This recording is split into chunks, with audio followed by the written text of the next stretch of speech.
respiration in plant.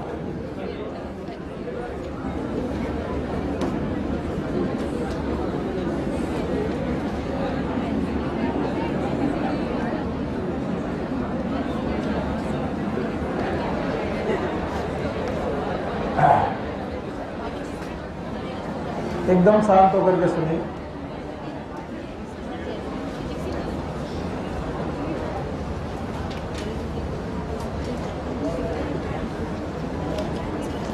Okay, जब मैंने पहली बार रेस्पायरेशन पढ़ा था तो मुझे कहीं ना कहीं मिसकॉन्सेप्शन थे। मैं अपने मिसकॉन्सेप्शन से, अपनी गलत फहमी से चालू कर रहा हूँ, चैप्टर वहीं से चालू कर रहा हूँ। मुझे रेस्पायरेशन का मतलब ब्रीदिंग लगता था। मुझे लगता था सांस लेना, सांस छोड़ना, इट इज रेस्पायरेशन। ये बात पूरी तरीके से सत्य नहीं है। एकदम शांत हो जाइएगा। अगर मैं 10 लोगों में से क्वेश्चन पूछूं what is the meaning of respiration, तो 10 में से 9 लोग मुझे यही बताएंगे कि सांस लेना, सांस छोड़ना, इट इज रेस्पायरेशन। ये गलत है। It's not the respiration. क्योंकि अगर ऐसा होता तो तुम एनारोबिक रेस्पायरेशन, बिना ऑक्सीजन के रेस्पायरेशन को डिफाइन नहीं कर पाते।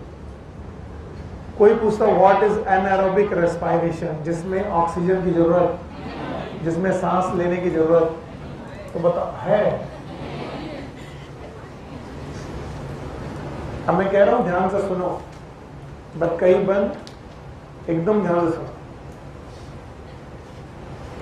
तो जब भी मैं रेस्पायरेशन की डेफिनेशन बताता हूं, ब्रीदिंग, ये मामला बिगड़ जाता है। रेस्पायरेशन और ब्रीदिंग में there are lot of difference. क्यों? क्योंकि रेस्पायरेशन और ब्रीदिंग तुमने एक ही बात समझने की कोशिश की तो मामला बिगड़ेगा। आपको लगेगा सांस लेना रेस्पायरेशन है, सांस छोड़ना रेस्पायरेशन है। It's not respiration, it is. मैं इसको इतनी कॉन्फिडेंस से इसलिए कह पा रहा हूं क्योंकि रेस्पायरेशन का मतलब ब्रीदिंग नहीं होता, क्योंकि रेस्पायरेशन कैन बी, और अगर एनारोबिक हुआ तो ऑक्सीजन की जरूरत, सांस लेने की जरूरत, सांस छोड़ने की भी जरूरत। इसका मतलब रेस्पायरेशन और ब्रीदिंग एक ही बात नहीं। तो ये मिसकॉन्सेप्शन था मेरे दिमाग में, और मैं यहीं से चैप्टर पढ़ाना चालू करता हूं। इसी पॉइंट से मैं चैप्टर पढ़ाना चालू करता हूं। Then what is respiration? Actually respiration, तो रेस्पायरेशन के पीछे हमको पहले चैप्टर में जाना पड़ता है, और पहले चैप्टर में जाने के बाद हमसे बोला जाता है कि इस दुनिया में जो भी जिंदा है वो लोग कर रहे हैं मेटाबॉलिज्म। और ये जो मेटाबॉलिक रिएक्शन है, इनमें एनर्जी चाहिए। क्या चाहिए? एनर्जी।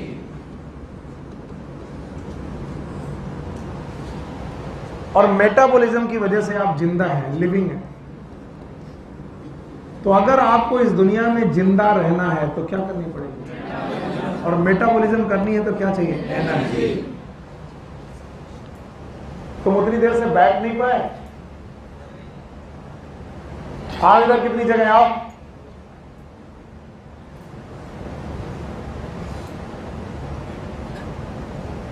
चलो इधर आओ।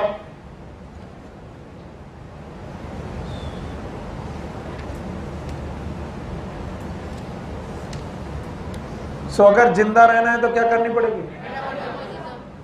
और मेटाबॉलिज्म के लिए क्या चाहिए? Energy. So what is the source of this energy? इस एनर्जी का क्या सोर्स हो? पहला पॉइंट, पहला क्वेश्चन। और बोलते हैं खाली दुनिया में मेटाबॉलिज्म नहीं है, there are several other process.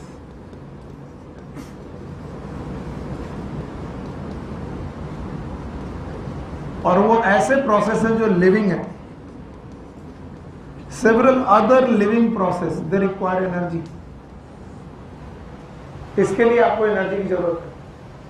आप बोलेंगे क्या क्या करने के लिए एनर्जी जरूरत है? बोलेंगे हार्ट पंप कर रहा है, एनर्जी चाहिए। सांस ले रहे हैं, एनर्जी चाहिए। चल रहे हैं, एनर्जी चाहिए। बात कर रहे हैं, एनर्जी चाहिए। आप कोई भी लिविंग प्रोसेस करिए, क्या चाहिए? एनर्जी।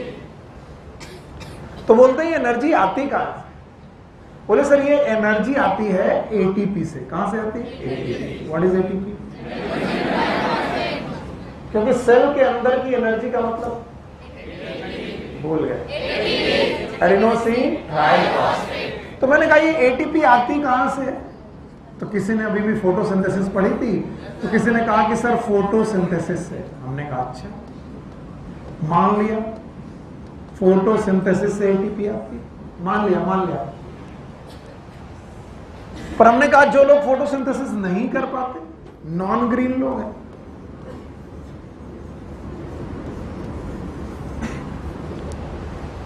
हम लोग फोटोसिंथेसिस कर लेते हैं। अब बताओ हमारी कोशिकाएं एटीपी चाहेंगी कि नहीं चाहेंगी? चाहेंगी, बिल्कुल चाहेंगी। अब ये एटीपी कहां से आएगी? सनलाइट से।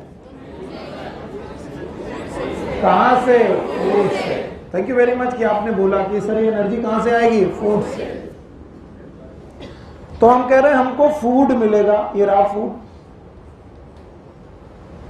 और इस फूड का ब्रेक डाउन होगा। क्या होगा? सिंपल सब्सटेंस बनेंगे, सिंपल कंपाउंड बनेंगे, और जब ये सिंपल सब्सटेंसेस बनेंगे तो इनसे निकलेगी एनर्जी। क्या निकलेगी? एनर्जी।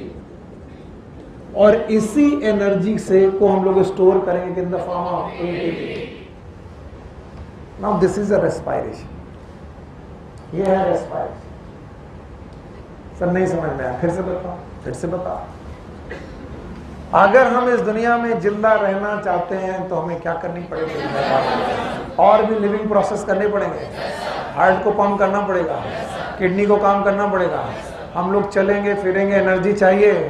एनर्जी कहां से आएगी? एनर्जी आएगी एटीपी से। What is ATP? Adenosine triphosphate. ये एटीपी कहां से आएगी? पता नहीं सर। हाँ सर, ये एटीपी लोग बोलते हैं फूड से आएंगे। कहां से? फूड से। तो क्या फूड ब्रेक डाउन होगा? सिंपल सब्सटेंस बनाएगा। तो जब भी फूड ब्रेक डाउन होकर के सिंपल सब्सटेंस बनाएगा, क्या निकलेगी? एनर्जी। उस एनर्जी को किस फॉर्म में स्टोर करेंगे? ATP. This is known as respiration. कई बार रेस्पायरेशन की इतनी सिंपल डेफिनेशन लोगों को हजम नहीं होती। सर ये रेस्पायरेशन नहीं हो सकता, रेस्पायरेशन का मतलब तो सांस लेना होता है। नो, रेस्पायरेशन का मतलब सांस लेना नहीं। सांस लेना किसका मतलब होता है? Breathing. Then what is respiration? Respiration is a primarily catabolic process. मैंने क्या बोला? मैं डरते हुए क्यों बोल रहा हूँ कि आगे चल के मुझे इसे एम्फीबॉलिक प्रूफ करना है। क्या बोलना है? एम्फीबॉलिक। फिलहाल respiration is a primarily catabolic process. Catabolic process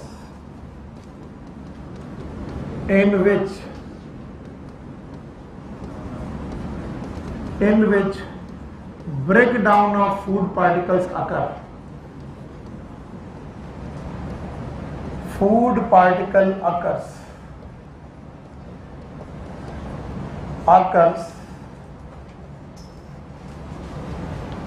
into simple substances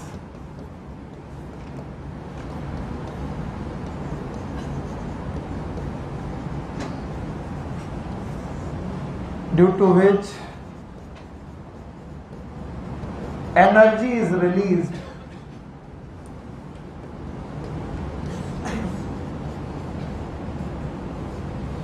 and stored in the form of ATP. अब आपकी मर्जी, आप कितनी बड़ी डेफिनेशन बना सकते, लेकिन डेफिनेशन बड़ी बनाना अच्छी बात नहीं होती, उसे समझ पाना अच्छी बात होती है। वो जो व्हाट इज रेस्पायरेशन, पता नहीं। हाँ पता नहीं, हमारा इतना पढ़ाने के बाद भी क्या फायदा होगा? रेस्पायरेशन का मतलब ब्रीदिंग नहीं है। फिर से बोलो, रेस्पायरेशन का मतलब ब्रीदिंग नहीं है। तो फिर रेस्पायरेशन का मतलब क्या है?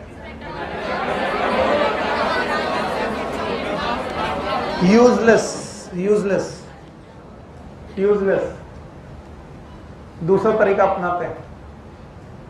Now what is respiration? Anabolic की कैटाबॉलिक? गड़बड़ है। एनाबॉलिक की कैटाबॉलिक? कैटाबॉलिक में बड़ा पार्टिकल टूटेगा छोटे पार्टिकल में, और जब बड़ा पार्टिकल छोटे पार्टिकल में टूटेगा कैटाबॉलिज्म होगी, एनर्जी निकलेगी, स्टोर करेंगे किस फॉर्म में? एटीपी।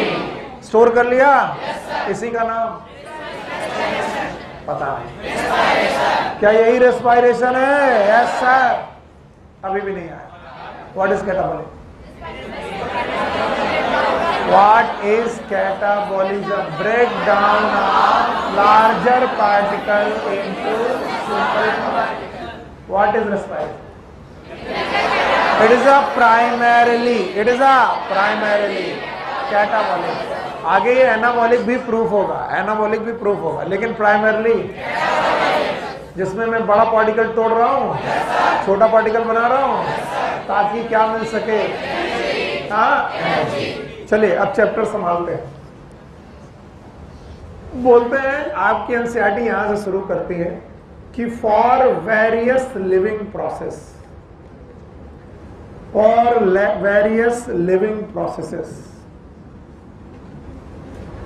We require energy. हमें बहुत अलग अलग लिविंग प्रोसेस के लिए एनर्जी की जरूरत है, और वो लिविंग प्रोसेस के लिए नाम देते हैं। बोलते हैं maybe this living process are absorption, maybe these living processes are transport, maybe these living processes are breathing, maybe these living processes are digestion, anything। कोई भी लिविंग प्रोसेस हो इस दुनिया में, उस लिविंग प्रोसेस के लिए हमें एनर्जी चाहिए। और वो पूछते हैं फ्रॉम वेयर दिस एनर्जी केम। ये अगला क्वेश्चन पूछते हैं, फ्रॉम वेयर दिस एनर्जी केम। ये एनर्जी कहां से आती है? तो बोलते हैं आपकी लाइफ में जो भी लिविंग प्रोसेस आप अपने अंदर देख सकते हो। आपका हार्ट चल रहा, क्या चाहिए? किडनी काम कर रही, आप जाग रहे हो, आप पढ़ रहे हो, चल रहे हो, डाइजेशन कर रहे हो, सांस ले रहे हो, इन सब काम के लिए क्या चाहिए? एनर्जी। ये एनर्जी कहां से आएगी? पहला क्वेश्चन, कहां से आएगी? तो बोले this energy came from food. कहा बेटा? फूड। और बोलते हैं इस फूड का होगा ऑक्सीडेशन। बोलो क्या होगा? इसी ऑक्सीडेशन का मतलब है कैटाबॉलिज्म। बोलो क्या नाम है? और इस कैटाबॉलिज्म के दौरान सिंपल मॉलिक्यूल बनेंगे। क्या बनेंगे? और सिंपल मॉलिक्यूल बनने के दौरान यहां से क्या निकलेगी? एनर्जी। हाँ, और ये एनर्जी किस रूप में स्टोर होगी? एटीपी। इस प्रोसेस का नाम रेस्पायरेशन। अभी भी नहीं आया। What is respiration? अरे बेवकूफों, what is respiration? It is a breakdown of food particle. It is a breakdown of food particle. Okay, food particle का breakdown inside the cell, inside the cell to release energy which is stored in the form of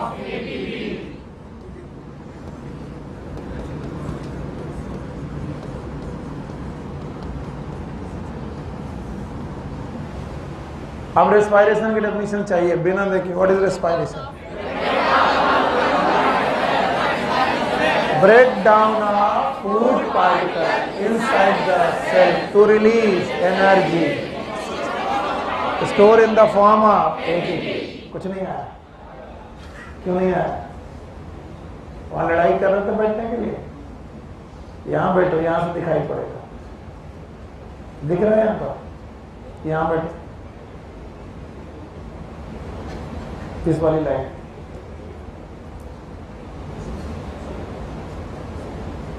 छोटी जिंदगी है, लड़ाई झगड़ा ना करना पड़े तो अच्छा है ना? अब बताओ what is respiration?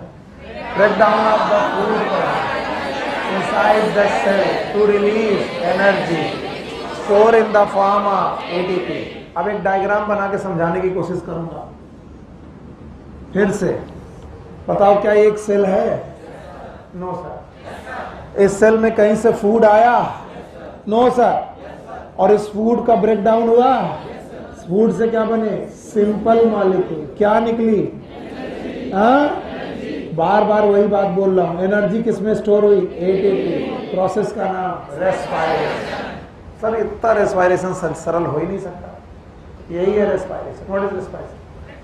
breakdown of the food particle inside the cell to release the energy which is stored in the form of ATP is known as respiration। और बड़ा आसान है, अगर यही काम ऑक्सीजन की प्रेजेंस में हो। किसकी प्रेजेंस में? ऑक्सीजन।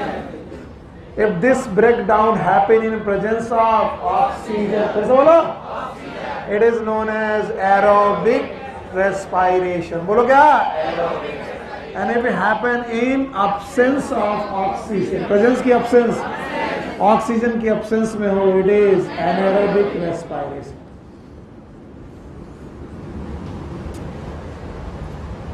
अब बताओ, रेस्पायरेशन किसकी प्रेजेंस हो सकता है? क्या बोलेंगे? absence में हो सकता है? क्या बोलेंगे? ऑक्सीजन हमेशा प्रेजेंट हो जरूरी। और फिर मैंने बोला कि this break down is also known as, फिर से बोला, तो ऑक्सीडेशन भी दो प्रकार का है। इन presence of oxygen it is aerobic, in absence of oxygen it is anaerobic. कुछ लोग मुझसे गुस्सा हो जाते हैं, क्या बात कर रहे हो? ऑक्सीजन के बिना भी ऑक्सीडेशन हो सकता है? Yes sir. जैसे ऑक्सीजन का जुड़ना इट इज ऑक्सीडेशन, या फिर हाइड्रोजन का निकलना इट इज ऑक्सीडेशन। तो हर बार ऑक्सीजन की जरूरत नहीं। तो बताओ, ऑक्सीजन की प्रेजेंस में अगर ऑक्सीडेशन हो रहा, एरोबिक की एनारोबिक? एरोबिक। और अगर ऑक्सीजन के एब्सेंस में हो रहा तो एनारोबिक। नहीं आया? आया? अब शब्द सुनना, प्रेजेंस और अब्सेंस की बजाय लिखिए यूटिलाइजेशन। बोलो क्या लिखिए? यूटिलाइजेशन। हो सकता है ऑक्सीजन प्रेजेंट हो, बंदा ऑक्सीजन यूज ना कर रहा हो, तो by the utilization of oxygen. तो अब बताओगे एरोबिक रेस्पिरेशन क्या होता है? It is a break down of food particle into simple molecule to release energy store in the by the utilization of oxygen, by the it is known as aerobic। whether it is not utilize oxygen, it is anaerobic। environment में 21% oxygen, कितनी? तो oxygen available है, yes, पर कुछ bacteria इसका utilisation नहीं। Oxygen present है कि नहीं है, फिर भी वो यूटिलाइज नहीं कर, and that's why it is anaerobic. Aerobic क्या? एनारोबिक। अभी भी नहीं आया? आया? अब बड़ा question, from where this food came? Food कहां से आया?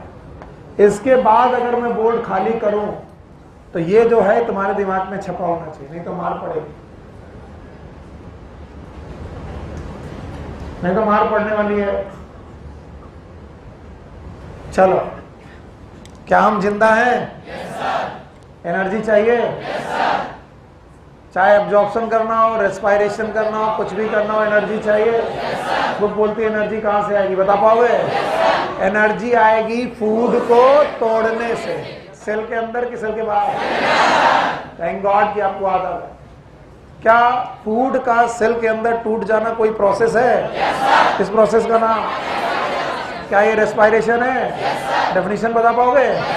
प्लीज बताइए, what is respiration? Break down of food particle inside the cell to release energy which is store in the form of. क्या बात है? क्या ये ऑक्सीजन की यूटिलाइजेशन में होगा? क्या होगा? एरोबिक। अब्सेंस में होगा? It is anaerobic. पक्का? ये बात तो तय है कि सर सेल के अंदर फूड पहुंचेगा, सेल के अंदर फूड पहुंचेगा सर, और ये फूड जब पहुंचेगा तो इसका ब्रेक डाउन होगा सिंपल मॉलिक्यूल में, ये भी तय है।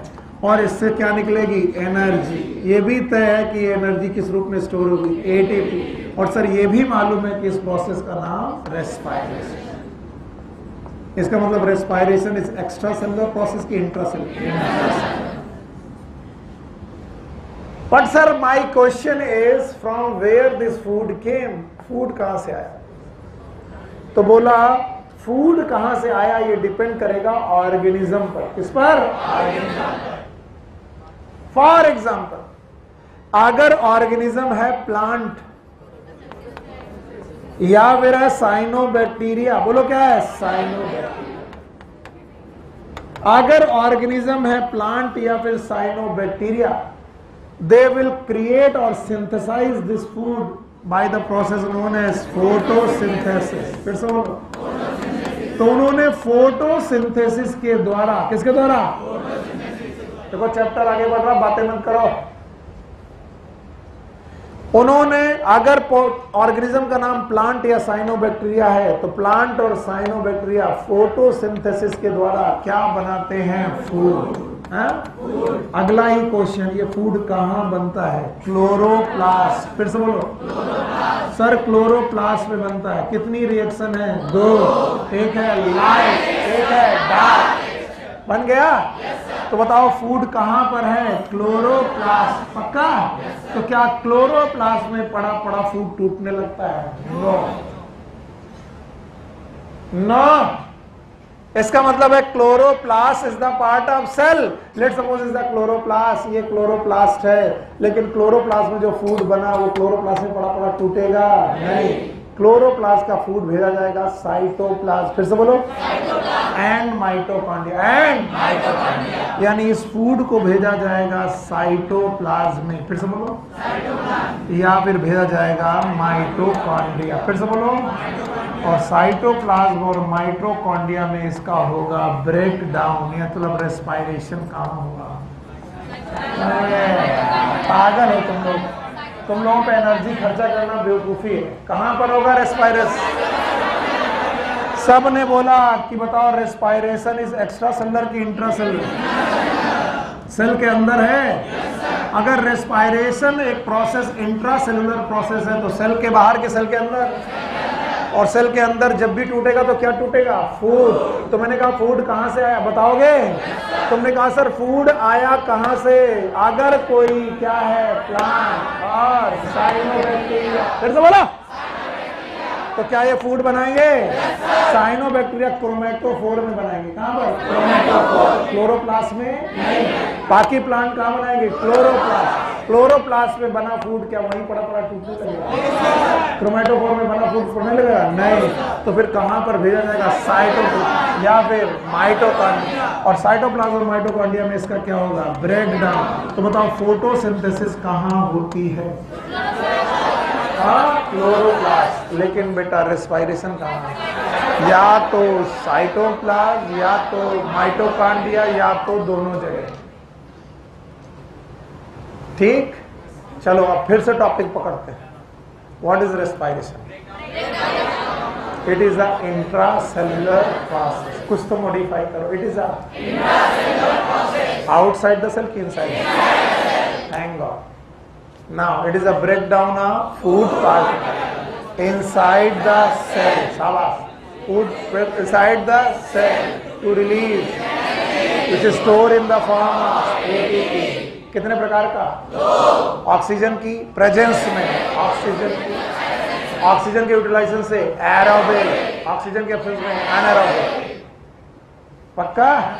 2 प्रकार का है। पर अगला क्वेश्चन है फूड आया कहां से? अगर फूड आया कहां से, तो पौधा अगर ग्रीन है, कैसा है? मतलब वो होगा या तो प्लांट या तो साइनोबैक्टीरिया। प्लांट में कितने लोग? 5। भूल गए? याद है? Algae, bryophyta, pteridophyta, gymnosperm. और कौन? साइनोबैक्टीरिया। क्या लोग अपना फूड बनाएंगे? बनाएंगे। तो क्लोरोप्लास्ट में बनाएंगे या फिर क्रोमैटोफोर में बनाएंगे? बनाने के बाद वहीं तोड़ने लगेंगे। साइटोप्लाज्म में डालेंगे, साइटोप्लाज्म में डालेंगे और माइटो ब्रेकडाउन होगा। क्या कहलाएगा? बोलते हैं सर मान लीजिए एक प्लांट ऐसा है, सब लोग ध्यान सुनो, जिसके ज्यादातर पार्ट ग्रीन है, तो वहां तो सर फोटोसिंथेसिस हो गई, और वहां की फोटोसिंथेसिस में क्लोरोप्लास्ट ने फूड बनाया और साइटोप्लाज्म में भेज दिया, सेल के अंदर की बात है। लेकिन सर मान लो रूट है, क्या है, क्या ये फोटोसिंथेसिस करेगी? तो क्या होगा? ट्रांसपोर्ट, बोलो क्या होगा? और ट्रांसपोर्ट पे लगेगी मंच मास फ्लो हाइपोथेसिस, याद है? तो बताओ ग्लूकोज बना था, ग्लूकोज के रूप में जाएगा कि सुक्रोज? स्टोर स्टार्च के फॉर्म में होगा, और क्या साइटोप्लाज्म में जाएगा? ब्रेक डाउन होगा, और माइटोकॉन्ड्रिया। अभी तुमने केवल प्लांट निपटाए हैं, एनिमल नहीं निपटाया। और अगर डेफिनीशन पकड़े रहोगे तो रट्टा मारना नहीं पड़ेगा, और डेफिनीशन किसी ने छोड़ी तो रट्टा मारने के अलावा कोई दूसरा जुगाड़ है नहीं। हमको एक चीज पकड़ के बैठनी है कि रेस्पिरेशन तुम बोलोगे, हम तुरंत बोलेंगे सेल के अंदर चलो, और अगर तुम सेल के अंदर गए तो हम बोलेंगे सेल के अंदर ले चलो फूड। क्या लाओगे? सेल के अंदर फूड कैसे आएगा? तो तुम बोलोगे सर ये आएगा फोटोसिंथेसिस से। किसे? तो सेल के अंदर फोटोसिंथेसिस होती है, यस। किसमें? क्लोरोप्लास्ट में। क्लोरोप्लास्ट ने ये फूड बनाया और साइटोप्लाज्म को दे दिया, और साइटोप्लाज्म को दे दिया तो साइटोप्लाज्म में ब्रेक डाउन होने लगा, यस। और ब्रेक डाउन हुआ तो क्या निकलने लगी? एनर्जी। और एनर्जी को स्टोर कर लिया गया, और एनर्जी को स्टोर करके क्या बनाया गया? एटीपी। क्या? एटीपी। लेकिन what about the animal? Animal के केस में क्या होगा? आइए एनिमल के केस में देखें। Let's suppose this is the animal, और इस एनिमल का नाम है ह्यूमन बीइंग। और ह्यूमन बीइंग की हैंड की कोशिकाओं को एनर्जी चाहिए। ये रहा हैंड, दिस, और इस हैंड की एक सेल को एनर्जी चाहिए। और हमने हैंड की इस सेल से कहा कि तुम्हें अभी फूड खिलाते हैं, और जैसे ही तुमको फूड खिलाएंगे तुमको एनर्जी मिल जाएगी। एवरीवन, हमारे उंगली ने हाथ में कहा कि भैया हमें कलम से लिखना है, हमें एनर्जी चाहिए। हमने कहा चिंता मत करो, हमने रोटी ली और इसको खिला दी। पॉसिबल है? बोले है। It's not possible. फिर क्या करें? फिर करें ये, प्लीज थोड़ी देर के लिए सुन लीजिए बकवास, बाकी जिंदगी भर के लिए काम बढ़िया हो जाना है। बताइए, क्या यहां बक्कल चैम्बर है? क्या यहां पर ईसोफेगस है? फिर क्या यहां पर स्टमक है? फिर इंटेस्टाइन, यहां पर लंग्स है, अच्छा लीवर है, लीवर है, यहां पर पेनक्रियास, स्मॉल इंटेस्टाइन है, लार्ज इंटेस्टाइन है। बचपन से पढ़ते आए हो, ये कोई बड़ी चीज नहीं पढ़ा रहा। नींद आने लगी सर अब क्या पढ़ा रहे हो? तो भाई साहब, आप सबसे पहले काम करते हो इंजेक्शन। बोलो क्या करते हो? इंजेक्शन। खाना खाया, जो तुम रोटी भर के आए हो सुबह, इसका नाम, अरे कुछ खाते पीते हो जिंदगी में, पैदा होने के बाद कुछ खाए हो, क्या करते हो? इंजेक्शन। इंजेक्शन करने के बाद ये फूड स्टमक में और इंटेस्टाइन में जाता है, क्या होता है? डाइजेशन। डाइजेशन। भाई साहब, आप लोग जितना परेशान करते हो ना, उतना मैं कभी नहीं परेशान होता हूँ। इधर उधर अंगड़ाई लेना, चलो भाग चले, बहुत देर हो गई, अभी तक रेस्पिरेशन शुरू नहीं हुआ। अगर ये चीजें दिमाग में नहीं आएंगी, रेस्पिरेशन कभी भी यूजफुल तुम्हें लगेगा ही। बताओ पहला। दूसरा, यहां तक तो सबको अच्छा लगता, खाना खा लिया, पचा लिया, और जब मैं पूछता हूं एब्जॉर्प्शन, फिर से बोलो एब्जॉर्प्शन। आधे लोग नहीं बता पाते, कुछ लोग बता लेते हैं। What is absorption? Movement of mineral from the soil up to xylem of root.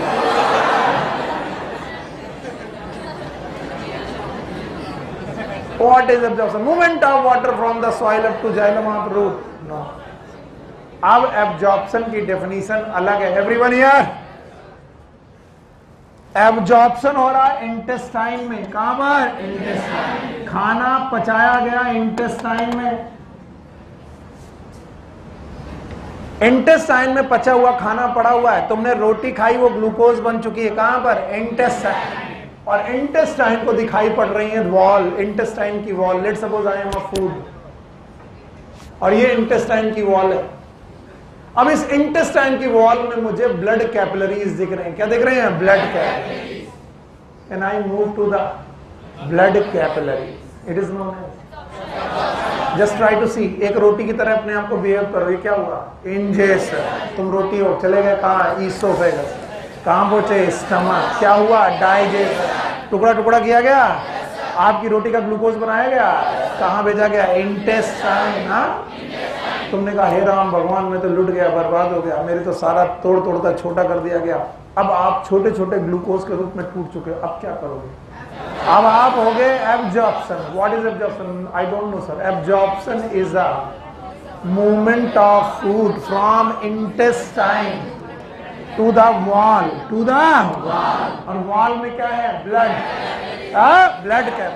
और ब्लड कैपिलरीज में फूड का मूव कर जाना। एवरीवन, ब्लड कैपिलरीज में फूड का मूव कर जाना, it is known as absorption. थोड़ी देर मदद कर दो बस, इसके बाद मैं तुम्हें इस चैप्टर में कभी परेशान नहीं करूंगा। एब्जॉर्प्शन, पहला एक पेज के पैराग्राफ में यही सब लिखा। तो खाना खाया गया, पचाया गया, एब्जॉर्प्शन किया गया। कभी कोई पूछे what is absorption? Movement of digested food from the lumen of intestine to the wall and blood. Blood में पहुंच गया और ब्लड से पहुंचा इस ऑर्गन में। इस ऑर्गन का नाम है, यस, पता नहीं सर, क्या इसका नाम हार्ट है? देखो कितनी जबरदस्त चीजें हैं। ये पहुंचा हार्ट में वेना केवा के द्वारा। किसके द्वारा? Vena cava. एट्रियम है, एट्रियम से वेंट्रिकल। फिर से बोलो, जवाब चाहिए। एट्रियम से वेंट्रिकल। राइट की लेफ्ट? पता नहीं। राइट एट्रियम है, राइट वेंट्रिकल गया, राइट वेंट्रिकल से इसे भेजा गया लंग्स। फिर से बोलो। अरे रुको बिटिया, हम पहले इतना ही पढ़ा लें। इतना हम पढ़ा लें तो हम सोचेंगे हमने जग जीत लिया। तो आपका खाना लंग्स में पहुंचा। कहां गया? लंग्स। बड़ी बड़े शब्द, पल्मोनरी आर्टरी, पल्मोनरी वेन कह के हमको मूर्छित कर दो। तो आपका खाना गया और खाना गया हार्ट में, हार्ट से गया एट्रियम से वेंट्रिकल, वेंट्रिकल से गया लंग्स। अब इस खाने को मिली ऑक्सीजन। क्या मिल गई? ऑक्सीजन। वापस लौटा एट्रियम। राइट की लेफ्ट? हाँ, लेफ्ट एट्रियम पहुंचा और लेफ्ट एट्रियम से पहुंचा लेफ्ट वेंट्रिकल। कौन से बोलो? लेफ्ट एट्रियम से पहुंचा लेफ्ट वेंट्रिकल और लेफ्ट वेंट्रिकल से भेजा गया ऑर्गन। बोलो कहां? और इस ऑर्गन में एक ऑर्गन का नाम है हैंड। फिर से बोलो। और हैंड की फिंगर तक भेज दिया गया। यस, तो हमने फिंगर को खाना खिलाया। बोल गए तो पहला बोलो, दूसरा, फिर एब्जॉर्प्शन। और एब्जॉर्प्शन में ब्लड में मूव कर रहे हो। ब्लड में मूव करते करते आप गए एट्रियम, एट्रियम से वेंट्रिकल, वेंट्रिकल से लंग्स, लंग्स से एट्रियम, एट्रियम से वेंट्रिकल, वेंट्रिकल से बॉडी ऑर्गन। अरे हाथ ही नहीं, नाक को चाहिए तो भी वही भेजेगा। और वेंट्रिकल से होते हुए आप पहुंचे ऑर्गन और ऑर्गन की कोशिकाओं पर। ऑर्गन की कोशिकाओं पर। ओके, कैसे? Organ is made up of tissue, tissue is made up of cell. और आप इंटरसेलुलर स्पेस पे गए। कहां पर गए? इंटरसेलुलर। और इंटरसेलुलर स्पेस पे जाकर के आपने दोनों चीजें छोड़ दी। दोनों चीजें, ऑक्सीजन एंड फूड। और ये ऑक्सीजन और फूड कहां घुसा? सेल के अंदर। और इस फूड का क्या हुआ? Break down. किसमें? Simple substance. फिर से बोलो, क्या निकली? एनर्जी। फिर से बोलो। और किस फॉर्म में स्टोर हुई? और ये कहा हुआ? Cytoplasm, mitochondria. इन लोगों ने खाना बनाया, फोटोसिंथेसिस की। क्या किया? हाँ, it is known as ingestion, digestion, absorption and assimilation. कोशिका के अंदर फूड का जाना, it is known as assimilation. Digestive system वैसे भी चला गया, इतना पड़ गया डाइजेस्टिव सिस्टम पूरा। और क्या? तो आप बताओ, क्या एनिमल सेल में फूड किसी भी सेल में जाने के लिए हम उसी सेल को खिलाते हैं? डाइजेस्टिव सिस्टम को खिलाते हैं। 4 स्टेप से जाएगा। पहला इंजेक्शन, डाइजेशन, एब्जॉर्प्शन, एसिमिलेशन। और हर ऑर्गन के लिए एक आर्टरी है, कैपिलरी है, और वो खाना और ऑक्सीजन दोनों भेज रही है। और खाना और ऑक्सीजन वहां जाकर के food in presence of oxygen break हो रहा है। क्या ये अपसेल्स ऑफ ऑक्सीजन में ब्रेक हो सकता है? यस। लेकिन हम लोग एरोबिक हैं। कैसे हैं? तो हमारा खाना किसकी प्रेजेंस में? ऑक्सीजन की प्रेजेंस में टूटता है। अभी भी नहीं आया। आया तो फ्रॉम वेयर दिस फूड केम? हर लोग फूड करेंगे, कहां से लाएगा? फोटोसिंथेसिस से। हम लोग भी कहां से लाएंगे? हम लोग कहां से लाएंगे? इंजेक्शन नहीं, पूरा बोलो। पहला इंजेक्शन, डाइजेशन, एब्जॉर्प्शन। और ये कहानी लिखी है बुक में, जाके पढ़ना, और जब समझ में आ जाए तो उसी के नीचे लिखना थैंक यू सुनील साहब। हटा दे? नहीं सर। बताओ हमारी क्या बंद करा दो? फैन क्यों चालू करके रखते हो? बंद करो भाई फैन, बंद करो फैन बेटा। ऊपर वाले बटन बंद करो, सबसे ऊपर वाले। हाँ बस, थैंक यू। आ जाओ। किसकी तबीयत खराब है? अरे सॉरी सिस्टर। अरे बदतमीज कहीं। अब बताओ, एक बार मैंने ऐसे बोला बहन जी माफ करना, बोले तुझे बहन जी लगती है?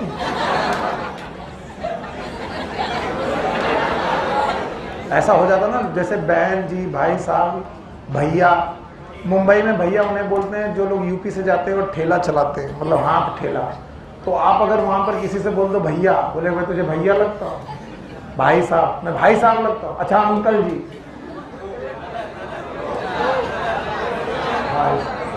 तो जैसे मैंने बोला कि बहन जी कुछ बुरा मत, तेरे को बहन जी लगता हूँ, खसूर। कितना खुश है। और भैया, भाई साहब जवाब दो, खाना हर बार फोटोसिंथेसिस से नहीं आएगा। हाँ भाई जवाब पूछो, हाथ उठा रहे हो? यस। क्या करें? एक बार और बता दे। मतलब तुमने इसमें इंटरेस्ट लिया? वाकई थैंक यू वेरी मच। भाई साहब, अगर मेरे की अभी मैंने उंगली पे खाना पहुंचाया था, अभी मेरे को पैर में खाना पहुंचाए? अपना अपना ऑर्गन तो डिसाइड कर लो। किसी ने कहा कि मैं नाक पे पहुंचाऊंगा, किसी ने कहा मैं बदतमीजी नहीं आंख में पहुंचाऊंगा, किसी ने कहा सर मुझे हार्ट में पहुंचाना है। कहां पहुंचाना है? हार्ट। अब आप सुनो, किसी भी सेल में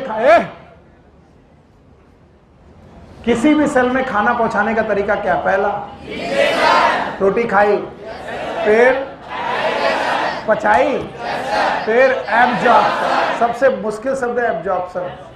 movement of food from alimentary canal to the wall of alimentary canal. और जहां पर क्या है? Blood capillaries. क्या ब्लड में खाना पहुंचा? That is known as absorption. Heart में पहुंचा, लंग्स में पहुंचा, हार्ट में आया, और फिर बॉडी ऑर्गन में गया। जिस बॉडी ऑर्गन में भी, फिंगर में भी, एनीथिंग, एनी ऑर्गन। और उस ऑर्गन की कहां पर पहुंचा? सेल। और सेल के अंदर छोड़ दिया गया। सेल के इंटरसेलुलर स्पेस में छोड़ करके जब वो सेल के अंदर गया तो फूड पहुंच गया। बताइए इन सेल ने फूड को फोटोसिंथेसिस किया कि नहीं किया? फूड पहुंचेगा, कुछ लोग सिंथेसाइज करेंगे, ऑटो की हेट्रो, ऑटो, और कुछ लोग ट्रांसपोर्ट करेंगे। क्या करेंगे? ट्रांसपोर्ट। कितने स्टेप में? 4। पहला डाइजेशन, एब्जॉर्प्शन, एसिमिलेशन हो गया, और फूड पहुंचा। तो अब इस फूड का होगा ब्रेक डाउन। क्या होगा? और वो कहां होगा? सेल के अंदर। और सेल के अंदर भी कहां? तो रेस्पायरेशन करने के लिए आपके पास 2 जगह अवेलेबल है। वन इज साइटोप्लाज्म और दूसरा कौन? माइटोकॉन्ड्रिया। तो आप ये शब्द मत भूलें कभी कि बताओ कहाँ दो जगह जहां पर बेटा रेस्पायरेशन होता है। नंबर 1 साइटोप्लाज्म, दूसरा कौन, माइटोकॉन्ड्रिया। तो साइटोप्लाज्म और माइटोकॉन्ड्रिया नाम की दो जगहों पर आपका रेस्पायरेशन पूरा होगा और यहां पर फूड पार्टिकल ब्रेक डाउन होगा। तो बोलते हैं इन फूड पार्टिकल को और किस नाम से जानते हैं, तो food particle which is used in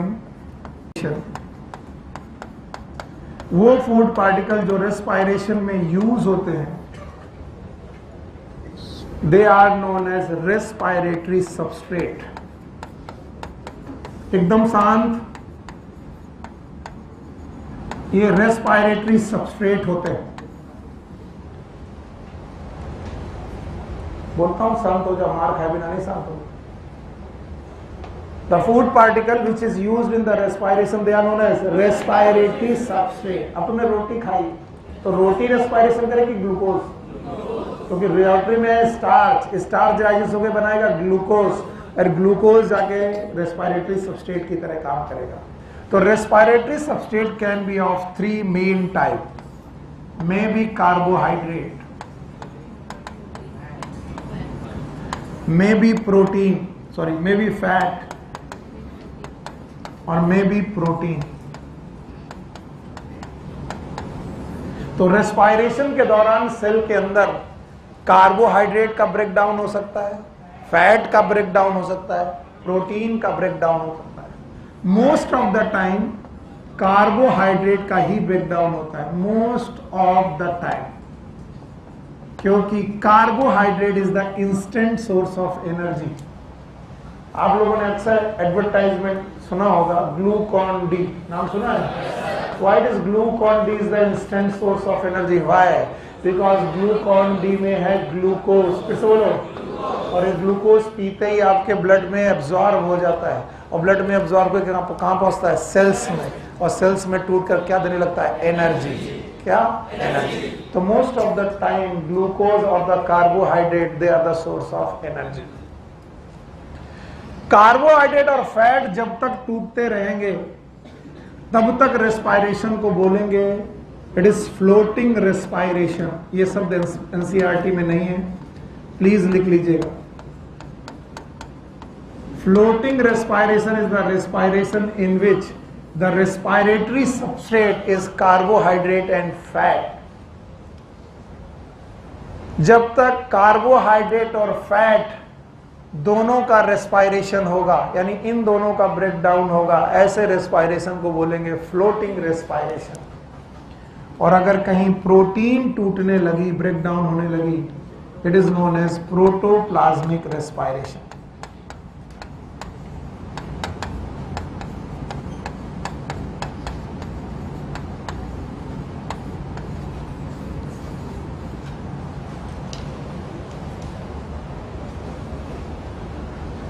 तो या तो साइटोप्लाज्म या तो माइटोकॉन्ड्रिया, इस जगह आपका क्या पहुंच गया? फूड।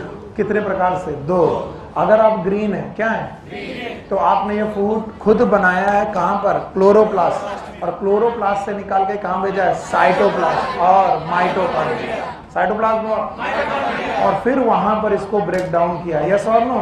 और अगर आप ऑटोट्रॉपिक नहीं है, अपना खाना खुद बनाते नहीं है, तो आपने खाना खाया है। खाया है कितने स्टेप में? 4। पहला injection, digestion, absorption, excretion. Absorption के बाद खाना ब्लड में पहुंचा है, ब्लड से हार्ट में गया है, हार्ट से लंग में गया है, वहां से वापस हार्ट में आया है, हार्ट से बेटा आर्टरीज के द्वारा अलग अलग ऑर्गन में भेजा गया है, अलग अलग ऑर्गन की अलग अलग सेल में पहुंचा है, और सेल में पहुंच के अंदर जाके ब्रेकडाउन हुआ है। कहां पर? Cytoplasm and mitochondria.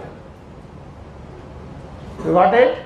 और अगर रेस्पायरेशन के दौरान ये सबस्ट्रेट यूज होते हैं तो कितने प्रकार के हो सकते हैं? 3। एक कौन? Carbohydrate, fat, protein.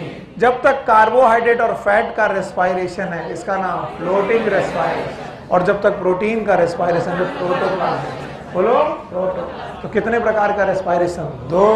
एक कौन? फ्लोटिंग रेस्पायरेशन, दूसरा प्रोटोप्लाज्म। पक्का? हटा दें? ठीक, आगे बढ़ते हैं। बोलते हैं on the basis of utilization of oxygen, the respiration of two types, either in presence of oxygen or in absence of oxygen. Oxygen की यूटिलाइजेशन में ऐसे रेस्पायरेशन का नाम है एरोबिक रेस्पायरेशन. बोलो क्या नाम है? Aerobic respiration. और दूसरे तरीके का रेस्पायरेशन है, it is known as anaerobic respiration. अब ध्यान से सुनना कैसे एक पॉइंट दूसरे से लिंक होता है. And in case of aerobic respiration, the organism take oxygen and they release carbon dioxide. Oxygen अंदर आएगी, कार्बन डाइऑक्साइड बाहर जाएगी. इसका मतलब ऑक्सीजन लेनी पड़ेगी और कार्बन डाइऑक्साइड बाहर करनी पड़ेगी, तो आपको करनी पड़ेगी ब्रीदिंग. बोलो क्या नाम है? Because breathing is a exchange of gases. फिर से बोलो.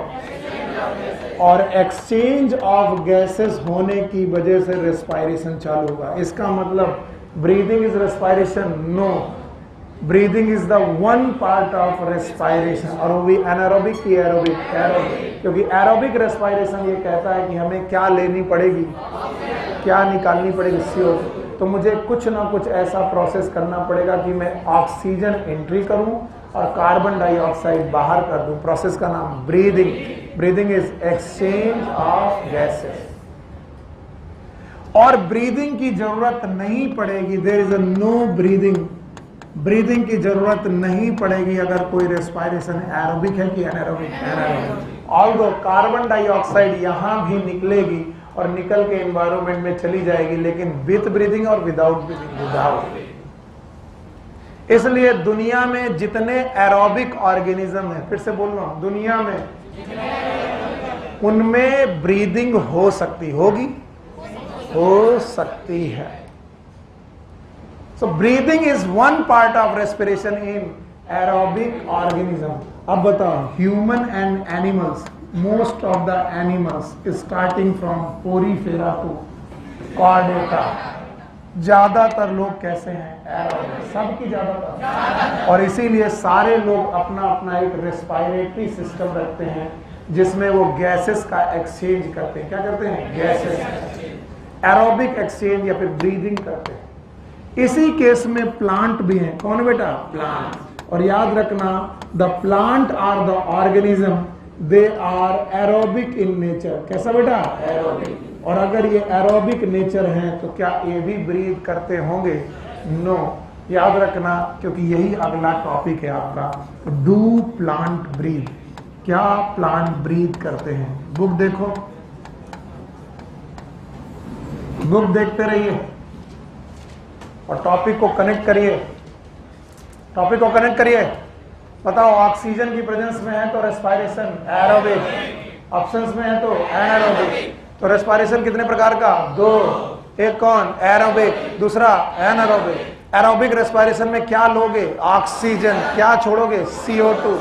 अगर ऑक्सीजन लिया और CO2 छोड़ा तो एक्सचेंज ऑफ गैसेस होगा. इसमें से एक प्रोसेस का नाम ब्रीदिंग. तो ज्यादातर एरोबिक ऑर्गेनिज्म, एरोबिक रेस्पायरेशन करने वाले लोग क्या करते हैं? ब्रीदिंग. तो क्या ब्रीदिंग हर बंदा करता होगा? पता नहीं, देखते हैं. क्या बंदा हर ब्रीदिंग हर बंदा करता होगा? नहीं. बताओ, एनारोबिक लोग ब्रीदिंग नहीं करते, पर क्या एरोबिक लोग ब्रीदिंग कर सकते हैं? यस. अब बताओ, प्लांट कैसे हैं? एनारोबिक के एरोबिक. तो क्या ये ब्रीदिंग करते होंगे? यस. पता नहीं क्या है. क्वेश्चन का नाम क्या है? Do plant breathe. अगला टॉपिक, डू प्लांट ब्रीथ. क्या पौधे ब्रीद करते हैं? एनसीईआरटी बोलती है there is no direct answer. इसका कोई डायरेक्ट आंसर नहीं है. एकदम शांति सुनना. इसका कोई डायरेक्ट आंसर क्यों नहीं है? Because the plant are aerobic organism, they are the aerobic organism. और अगर इस दुनिया में कोई एरोबिक ऑर्गेनिज्म है तो एक्सचेंज ऑफ गैस करेगा. एकदम ध्यान सुनना. और अगर एक्सचेंज ऑफ गैस करेगा तो याद रखना उसके पास रेस्पायरेटरी सिस्टम होना चाहिए। क्या होना चाहिए? रेस्पायरेटरी। और हर बंदे के पास रेस्पायरेटरी सिस्टम हो ये जरूरी नहीं है। तो breathing is associated with respiratory system. Everyone, breathing is associated with. पहली बात तो मैं देख रहा हूं बहुत तेजी से उब रहा है, लेकिन बहुत ध्यान सुनो, इन टॉपिक से क्वेश्चन जब बनेंगे तो आफत आएगी, वरना मैं इन टॉपिक को छोड़कर सीधे ग्लाइकोलिसिस में जंप कर सकता था। नहीं कर रहा हूं, इसका मतलब मजबूरी है। मजबूरी यह है कि मैं एक भी लाइन नहीं छोड़ सकता, इसलिए आप भी ध्यान से सुनो। अब चिल्लाऊंगा मैं, फिर आपको बुरा लगेगा। बताओ, क्या हम लोग एरोबिक लोगों में से ऑक्सीजन का लेना और कार्बन डाइऑक्साइड का छोड़ना जानते हैं? क्या ये एक्सचेंज ऑफ गैसेस है? एक्सचेंज ऑफ गैसेस के लिए रेस्पिरेटरी सिस्टम होना चाहिए। यस। और रेस्पिरेटरी सिस्टम से अगर एक्सचेंज ऑफ गैस हो रहा तो क्या ब्रीदिंग कहलाएगी? यस। यस। मैं ये कहता हूं कि प्लांट एक्सचेंज ऑफ गैसेस करते हैं। प्लांट, लेकिन उनके पास रेस्पिरेटरी सिस्टम नहीं होता। यस, पौधे एक्सचेंज ऑफ गैस करते हैं, लेकिन उनके पास रेस्पिरेटरी सिस्टम नहीं होता, इसलिए हम इसे ब्रीदिंग नहीं कह सकते। लेकिन फिर भी कहते हैं क्या होगा? Gas exchange. और इस गैस एक्सचेंज के लिए उनके पास दो चीजें हैं। One is known as stomata, फिर से बोलो, और दूसरा है लेंटिसेल। फिर से बोलो, कौन है स्टेम में? लेंटिसेल। कौन है लीफ में? स्टोमेटा कहां पर है? लीफ में। स्टेम में कौन है? लेंटिसेल। क्या इनसे गैस का एक्सचेंज हो रहा है? और ये रेस्पिरेटरी सिस्टम है कि नहीं है? नहीं है, पर फिर भी इनमें एक्सचेंज ऑफ गैस है विदाउट रेस्पिरेटरी सिस्टम। फिर वो कहते हैं कि पौधे विदाउट रेस्पिरेटरी सिस्टम कैसे रह सकते हैं जबकि वो गैसेस का एक्सचेंज करते हैं। तो why the plant survive without respiratory system, और इसके वो 3 कारण लिखते हैं। कितने कारण? 3। अंडरलाइन करोगे तो अच्छा लगेगा। There are 3 causes the plant they can survive without respiratory system, but they exchange the gas. ये exchange करेंगे gases का, लेकिन with respiratory की without. They can exchange gases without respiratory system. इसके 3 कारण हैं, 3 वजह हैं। पहला, each part of plant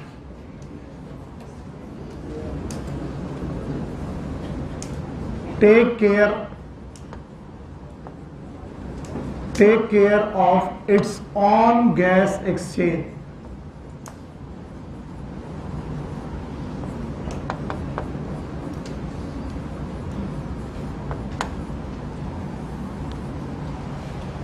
पौधे का हर पार्ट इन्वायरमेंट से अपना गैस एक्सचेंज अलग कर लेता है। फॉर एग्जाम्पल, जड़ें अपना गैस एक्सचेंज अलग कर लेती, स्टेम अपना गैस एक्सचेंज अलग कर लेते हैं, ब्रांचेज अपना गैस एक्सचेंज अलग कर लेती है, और लीफ अपना गैस एक्सचेंज अलग कर लेते हैं। अगर हमारे पास भी ये सुविधा होती कि पैर हमारा गैस एक्सचेंज एनवायरनमेंट से अलग कर लेता, नाक हमारी अलग कर लेती, सर हमारा अलग कर लेता, हाथ हमारा अलग कर लेता, पेट हमारा अलग एनवायरनमेंट से गैस एक्सचेंज कर लेता, हमें लंग्स की जरूरत नहीं। तो पौधे अपने हर एक पार्ट का गैस एक्सचेंज खुद कर लेते हैं, और जो पार्ट का गैस एक्सचेंज नहीं कर पाते वहां पर गैस का लिटिल ट्रांसपोर्ट है। बहुत ज्यादा ट्रांसपोर्ट है कि little? There is very little transport of the gas.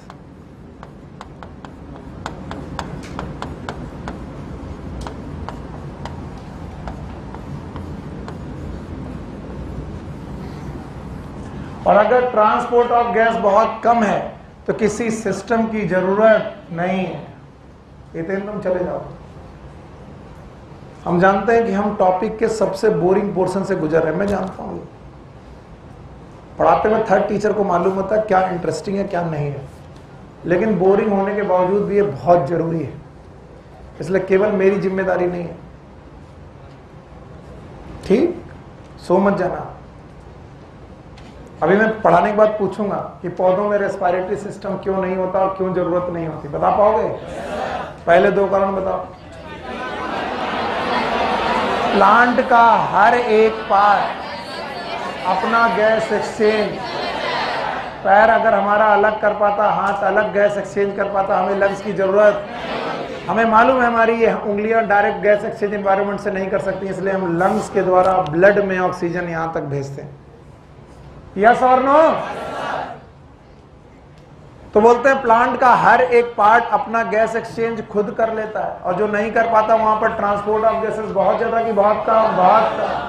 तो पॉइंट नंबर 1 है, और इसी का पॉइंट नंबर 2, 1 का ही ए पार्ट ये और बी पार्ट ये।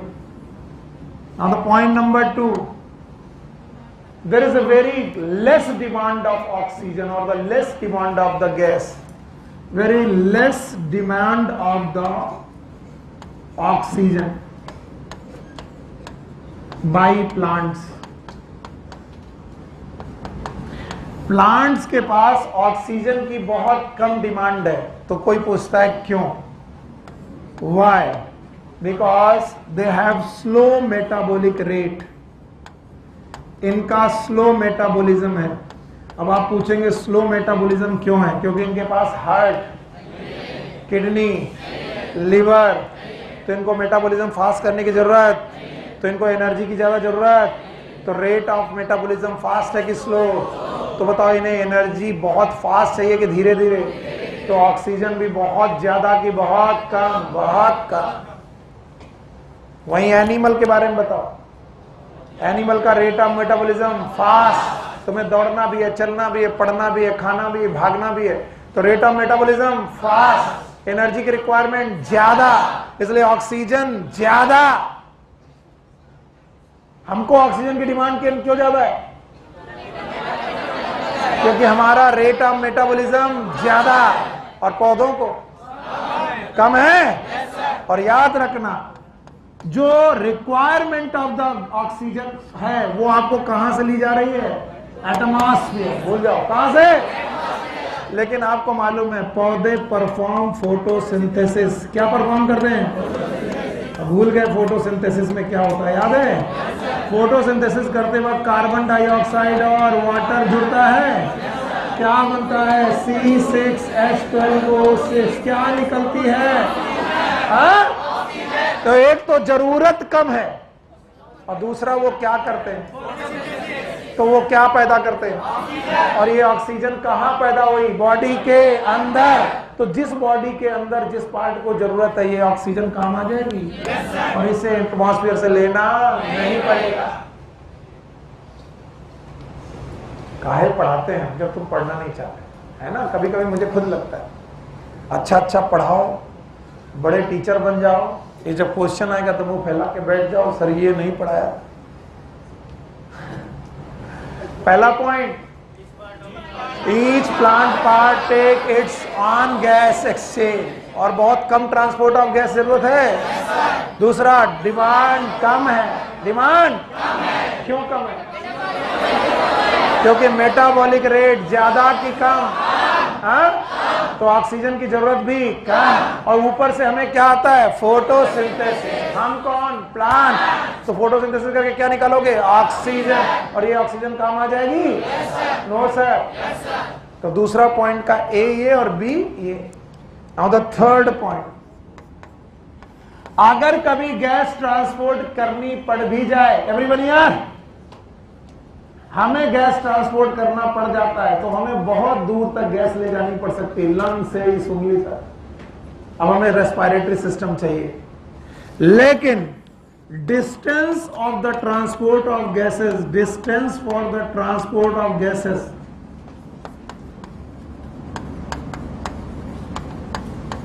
Is less. Distance to transport the gases is very less, बहुत कम है। अब आप लोग कहेंगे कम कैसे है सर? देखो कैसे कम है, बताओ। ये पत्ती है? No sir. अब अच्छा, पत्ती की अपर एपिडर्मिस है, बोलो क्या नाम? एडेक्सियल। और ये वाली एडेक्सियल, ये मेसोफिल सेल है, इन्हें ऑक्सीजन की जरूरत है। बताओ ये डिस्टेंस बहुत दूर है कि बहुत कम? बहुत कम। ये रूट याद है? No sir. पक्का याद है? बताओ, यह वाला epidermis, cortex, endodermis, pericycle, vascular bundle, xylem and phloem. ज्यादातर जाइलम, वुड इज, भूल गया बेवकूफो, वुड इज जाइलम। तो ज्यादातर जाइलम है और जाइलम इज डेड और लिविंग। जाइलम में वेसल्स होती हैं, ट्रैकीड होती है, लिविंग की डेड। इन्हें ऑक्सीजन की जरूरत, तो ऑक्सीजन को अंदर जरूरत है कि पेरीफेरी? पेरीफेरी। तो ये डिस्टेंस ज्यादा हो सकती थी पर भगवान ने अंदर के टिश्यू को मार दिया, डेड कर दिया, इसलिए इन्हें ऑक्सीजन की जरूरत नहीं है। अब इधर आओ, स्टेम में, स्टेम कितना भी मोटा हो, बीचों बीच है वुड। क्या है? वुड। हार्ट वुड की सैप वुड? अब बोले सैप वुड, हार्ट वुड। और हार्ट वुड लिविंग की डेड, डेड। इसे ऑक्सीजन की जरूरत नहीं है। पेरीफेरी से जरूरत है, और पेरीफेरी से भगवान ने दे दी लेंटिसेल। बोलो क्या दे दी? और साथ में दी पैरेन्काइमा। क्या दी? और पैरेन्काइमा में इंटरसेलुलर स्पेस है, ऑक्सीजन ट्रैप हो जाएगी। अभी भी नहीं आया तो बताओ, distance for the transport of gas is less, और इसको सपोर्ट करने के लिए इनके पास क्या है? लेंटिसेल्स। फिर से बोलो, एंड पैरेन्काइमा। और भगवान ने पैरेन्काइमा में क्या दे रखे हैं? इंटरसेलुलर स्पेस, जहां पर क्या ट्रैप हो जाएगी? ऑक्सीजन। अगर इतनी मेहनत करके कुछ पढ़ाया जा रहा है तो जरूर कोई बात होगी जो एनसीईआरटी में लिखी, पर हमें क्यों पढ़ना है? हम तो उठ के चल देंगे। अब मुझे जवाब चाहिए इसके। मैंने अपना काम कर दिया, अब तुम बताओ, रेस्पिरेशन कितने प्रकार का? 2। एक दूसरा, ऑक्सीजन की यूटिलाइजेशन से, बिना ऑक्सीजन के एनाएरोबिक। जो एरोबिक है वो ऑक्सीजन लेंगे, CO2 छोड़ेंगे, एक्सचेंज ऑफ गैस होगा। क्या इसमें ब्रीदिंग हो सकती है? होगी, जरूरी हो सकती है। तो ज्यादातर एरोबिक लोग ब्रीदिंग करते हैं। ब्रीदिंग के लिए उनके पास सिस्टम होता है, नाम बताओ? Respiratory system. Do plant breathe? पता नहीं, प्लांट ब्रीथ नहीं करते। तो क्या गैस एक्सचेंज भी करते हैं?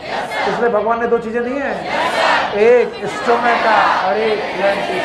तो बताओ, प्लांट के पास एक्सचेंज ऑफ गैस होता है लेकिन रेस्पिरेटरी सिस्टम, और रेस्पिरेटरी सिस्टम के बिना भी पौधे क्यों सरवाइव कर पाते हैं? क्या ये 3 पॉइंट हैं और हर 3 पॉइंट में 2 पॉइंट हैं? टोटल कितने? 6। बता पाओगे? बता दोगे तो राजा बाबू। पहला पॉइंट, प्लांट का हर पार्ट अपना गैस एक्सचेंज खुद कर लेता है। पहला पॉइंट पक्का? जो नहीं कर पाता वहां गैस का ट्रांसपोर्ट बहुत ज्यादा की बहुत कम, बहुत कम। दूसरा, डिमांड बहुत ज्यादा की बहुत कम। डिमांड कम क्यों है? क्योंकि मेटाबॉलिज्म कम, आवश्यकता कम, और अगर उस आवश्यकता में भी कौन है? फोटोसिंथेसिस। क्या पैदा कर रही है? ऑक्सीजन। 5वां पॉइंट या फिर तीसरा पॉइंट, बोलो, क्या distance for the transport of gases large और स्मॉल? कोई मोटा पेड़ हो तब भी स्मॉल है, क्योंकि अंदर का टिश्यू लिविंग की डेड, सैपवुड के हार्डवुड, और वो लिविंग के डेड। तो बताओ, पेरीफेरी में ऑक्सीजन चाहिए, और पेरीफेरी के ऑक्सीजन के लिए भगवान ने दी है लेंटिसेल्स, और साथ में पैरेन्काइमा। पक्का? बहरहाल रेस्पिरेशन का, एरोबिक रेस्पिरेशन का इक्वेशन भी लिखा गया। जैसे फोटोसिंथेसिस का इक्वेशन लिखा गया, वैसे रेस्पिरेशन का भी इक्वेशन लिखा गया, और बोला गया रेस्पिरेशन में most of the time glucose जो है वो रेस्पिरेटरी सबस्ट्रेट की तरह बिहेव करता है। If the glucose is a respiratory substrate, it will be written as C6H12O6 in presence of 6 mole of oxygen. Aerobic and anaerobic will break down into 6 mole of CO2 plus 6 mole of water, will produce lots of energy, and that energy will store in the form of ATP. And this was the equation. It was written for the respiration. और इसीलिए मेरे गुरुदेव कहते थे कि अगर तुम photosynthesis के equation जानते हो तो रेस्पायरेशन की इक्वेशन उसकी उल्टी इक्वेशन है। क्या फोटोसिंथेसिस याद है? बोलो 6 CO2 प्लस 6 वाटर याद है, फिर C6H12O6 will produce 6 mole of oxygen। ये क्या? Photosynthesis in presence of sunlight and chloro. इसका जस्ट उल्टा करो, glucose in presence of oxygen will produce 6 CO2 plus 6 water। याद रहे, हम सब जानते हैं कि जब ऑक्सीजन की प्रेजेंस में रेस्पायरेशन हो रहा, इसे बोलते हैं एरोबिक रेस्पायरेशन। फिर से बोलो। और याद रखना, एरोबिक रेस्पायरेशन करने वाले प्लांट या फिर एनिमल या फिर organism, the organism which perform aerobic respiration they are known as aerobes। क्या बोलते हैं? aerobes। तो पूछा जाए what are the aerobes, तो बोलोगे these are the organism। ये वो organism है which perform aerobic respiration।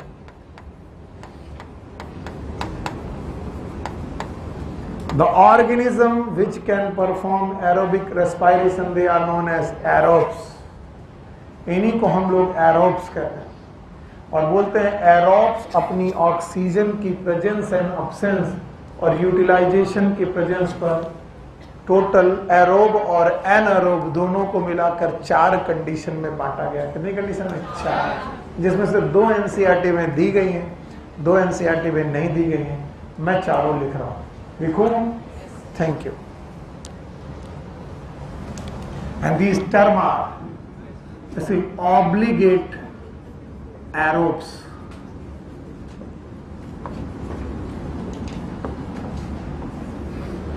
number 2 is known as facultative aerobes,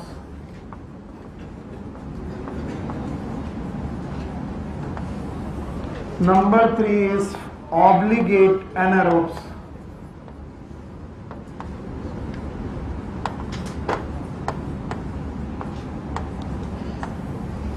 number 4 is facultative anaerobes।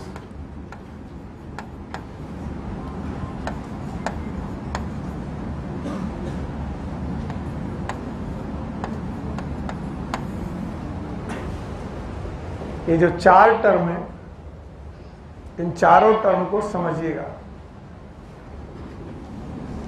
Obligate का मतलब होता है स्ट्रिक्ट। अगर कहीं लिखा obligate aerobe, they are the strict aerobe. और स्ट्रिक्ट एरोब्स का मतलब है they can respire only in presence of oxygen. In absence of oxygen इनकी डेथ हो जाएगी। अपने बारे में सोचो, आप लोग क्या हैं? आप केवल रेस्पायरेशन किस में कर सकते हैं?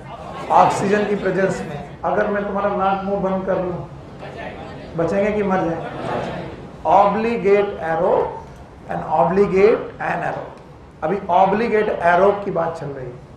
ये केवल ऑक्सीजन की प्रेजेंस में सरवाइव कर सकते हैं, ऑक्सीजन के एब्सेंस में डेथ हो जाएगी। नाउ ऑब्लिगेट एनारोब, ऑब्लिगेट का मतलब होता है स्ट्रिक्ट, स्ट्रिक्ट एनारोब।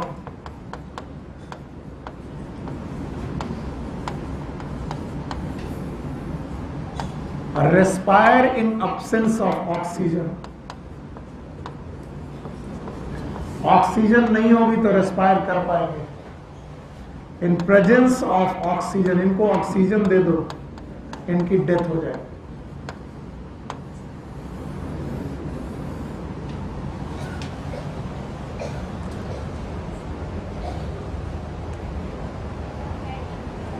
क्या बंद करा? फैन बंद कर दो। अगर आप लोग को सर्दी लगती है तो बंद कर दो, जाओ बाहर से फैन में बंद कर दो भाई।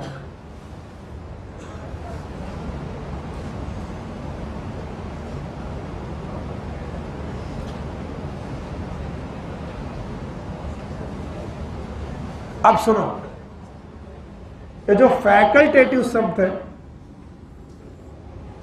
ये फैकल्टेटिव शब्द इसको समझना बहुत जरूरी है।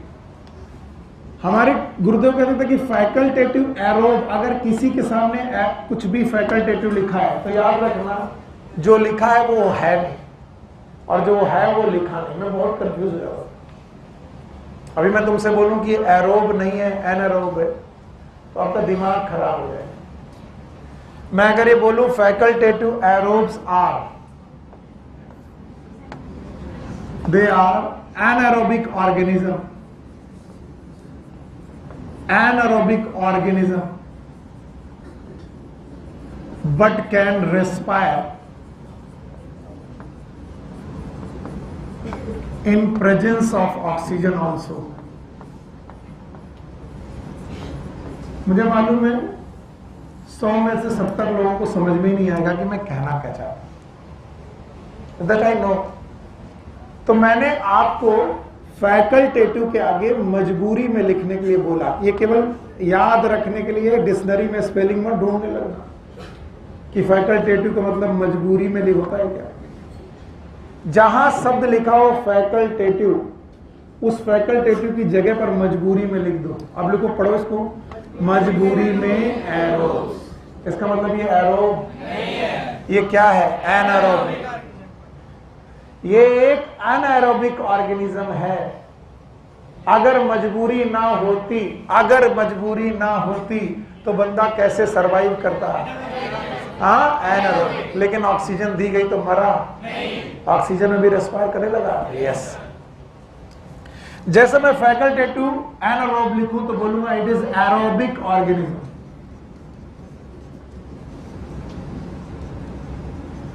Which can survive in absence of oxygen also।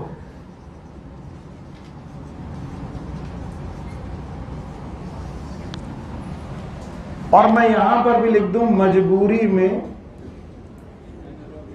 Anaerobe. Facultative का मतलब अपने दिमाग में रखो, मजबूरी में एनारोब। What it means? बंदा मजबूरी में कैसा है? एनारोब। अगर मजबूरी ना होती तो एरोबिक होता। क्या होता? एरोबिक। और मजबूरी आ गई, इसका मतलब ऑक्सीजन नहीं है, तो क्या मर जाएगा? सरवाइव करेगा? Yes.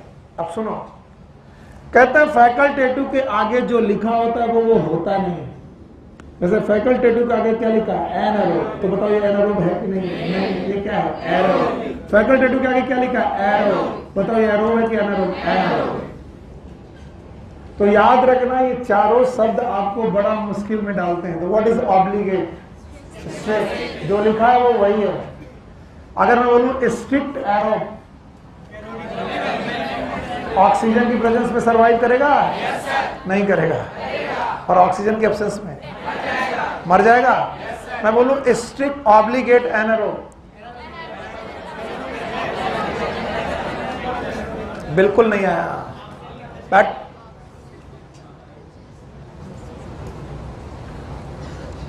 what is obligate? What is facultative? Optional।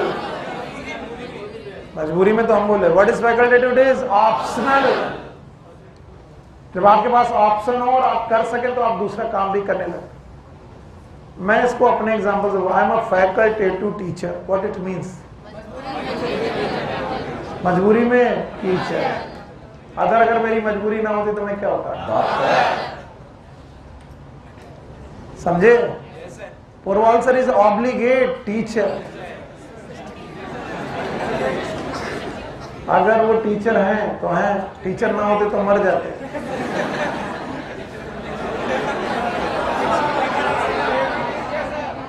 समझ रहे हो? उनसे बोलो कल से पढ़ाना बंद कर दो, 6 दिन बुखार आ जाएगा। हमको बुखार होता नहीं है, हम तो अपना दुकान खोल के कहीं और बैठ लेंगे। तुम आ जाओगे, सर जुकाम है, लाओ 100 रुपए, दवा लिख देंगे, खर्चा पानी हमारा चल ही जाएगा। तो what is obligate? These are strict. What is facultative? Optional. अभी भी नहीं आया? आया? What is obligate aerobe? जवाब ही नहीं। अगर मैं बोलूं ऑब्लिगेट एरोब, क्या ये स्ट्रिक्ट एरोब है? पता नहीं सकता है। और अगर मैं बोलूं ऑब्लिगेट एनारोब, स्ट्रिक्ट एनारोब है? आप लोग बहुत तेजी से चूक रहे हैं बातों को। अगर मैं बोलूं फैकल्टेटिव एरोब, ये एरोब है कि एनारोब? एनारोब। फैकल्टेटिव एनारोब है? पक्का? What is facultative anaerobe? बंदा क्या है? एरोब। पक्का? अगर ऑक्सीजन मिले तो ऑक्सीजन में सर्वाइव करेगा? यस। अब सुनना, all endoparasite are facultative anaerobe. What it means?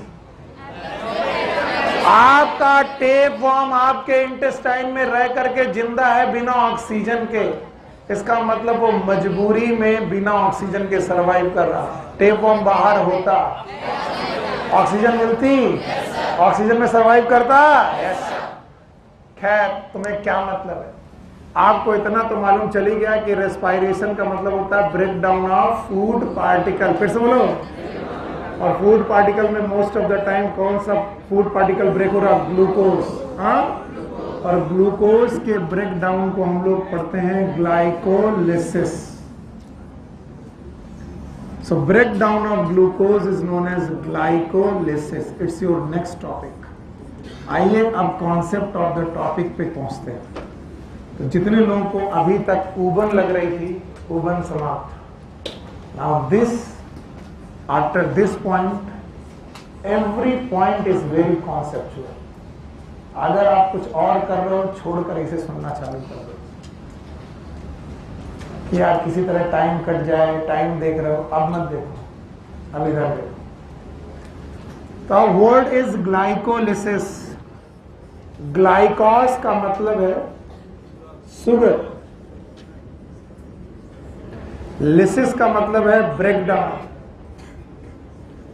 It is a break down of sugar. और अब की बार शुगर है ग्लूकोज। ग्लूकोज के ब्रेक डाउन के इस प्रोसेस का नाम है ग्लाइकोलिसिस।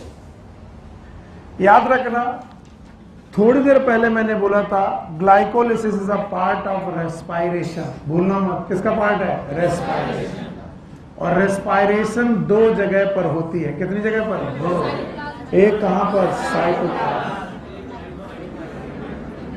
और एक कहां पर? माइटोकॉन्ड्रिया। आप लोग कैरीड अवे हो चुके हैं।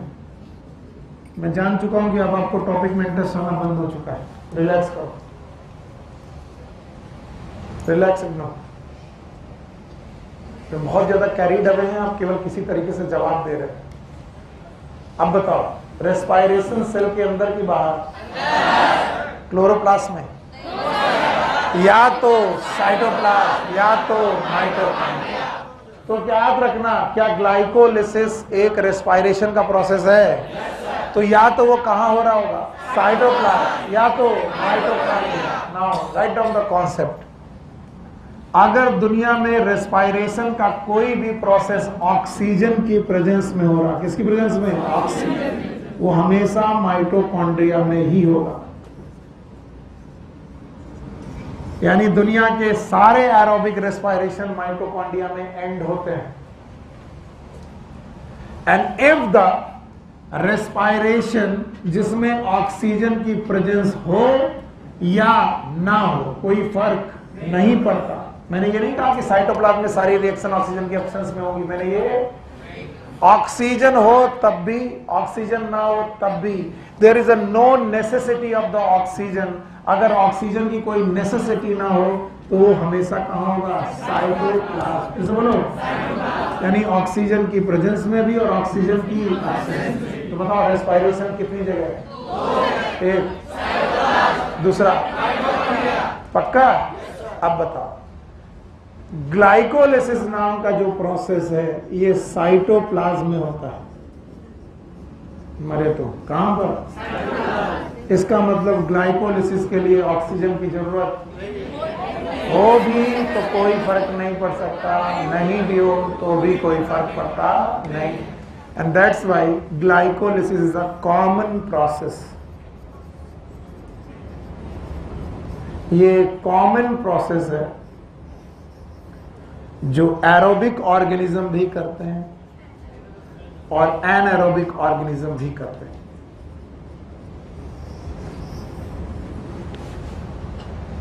Glycolysis is a process perform by aerobic as well as anaerobic organism both. फिर से बताओ, रेस्पिरेशन कितनी जगह हो सकता है?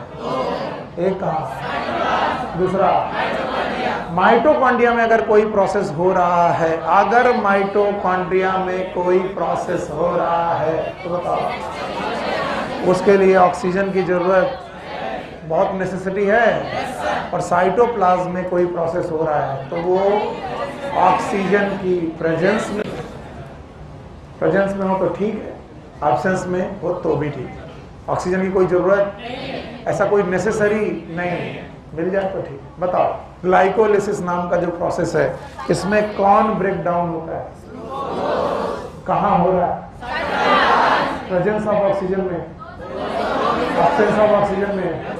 इसका मतलब एक कॉमन प्रोसेस है। कौन करता है? एरोबिक। दूसरा बोलते हैं इस रेस्पिरेशन के प्रोसेस ग्लाइकोलिसिस को 3 लोगों ने खोजा था।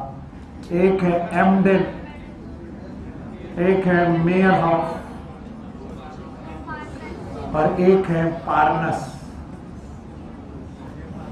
Embden, Meyerhof, Parnas process, and that's why it is known as EMP pathway. इसी वजह से इस पाथवे का नाम EMP पाथवे है। It is known as EMP pathway.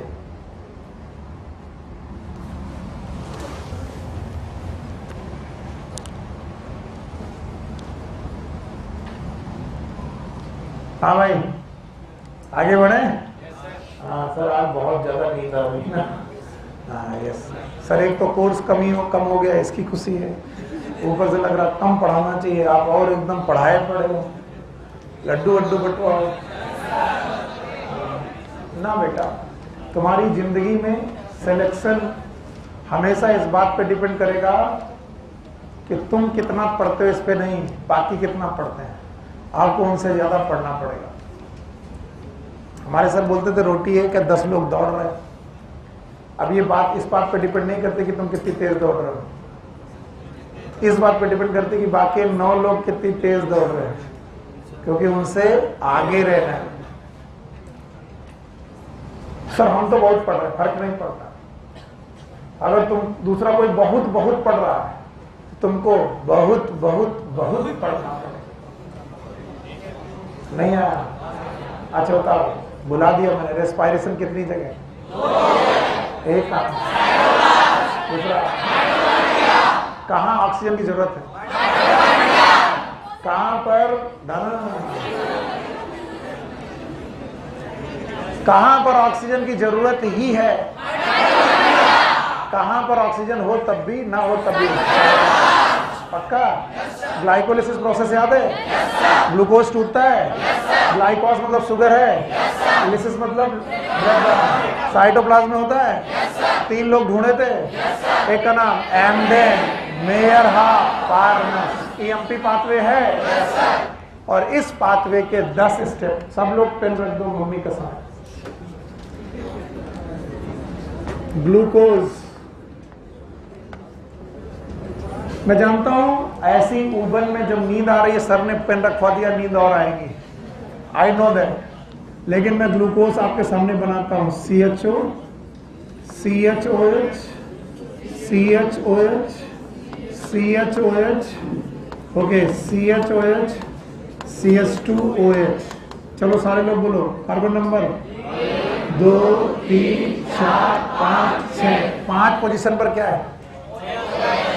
हाँ, OH। एक पोजीशन पर एल्डिहाइड। हाँ, ग्लूकोज इज कीटोन और एल्डिहाइड, एल्डिहाइड। कीटोन की एल्डिहाइड, एल्डिहाइड। ग्लूकोज दिखा? ये रहा ग्लूकोज। ग्लूकोज से बना ग्लूकोज 6 फॉस्फेट, ग्लूकोज से बना ग्लूकोज 6 फॉस्फेट। अब ये तुम्हारे ऊपर डिपेंड करता है कि तुम लोग कितना अटेंटिव हो। सो जाओ तो सो जाओ, मुझे फर्क नहीं पड़ता। बताओ ये ग्लूकोज है? ग्लूकोज की 6ठी पोजीशन पे फॉस्फेट आया। हाँ बताओ, ग्लूकोज 6 फॉस्फेट। मेरा अगला क्वेश्चन है फॉस्फेट आया कहां से?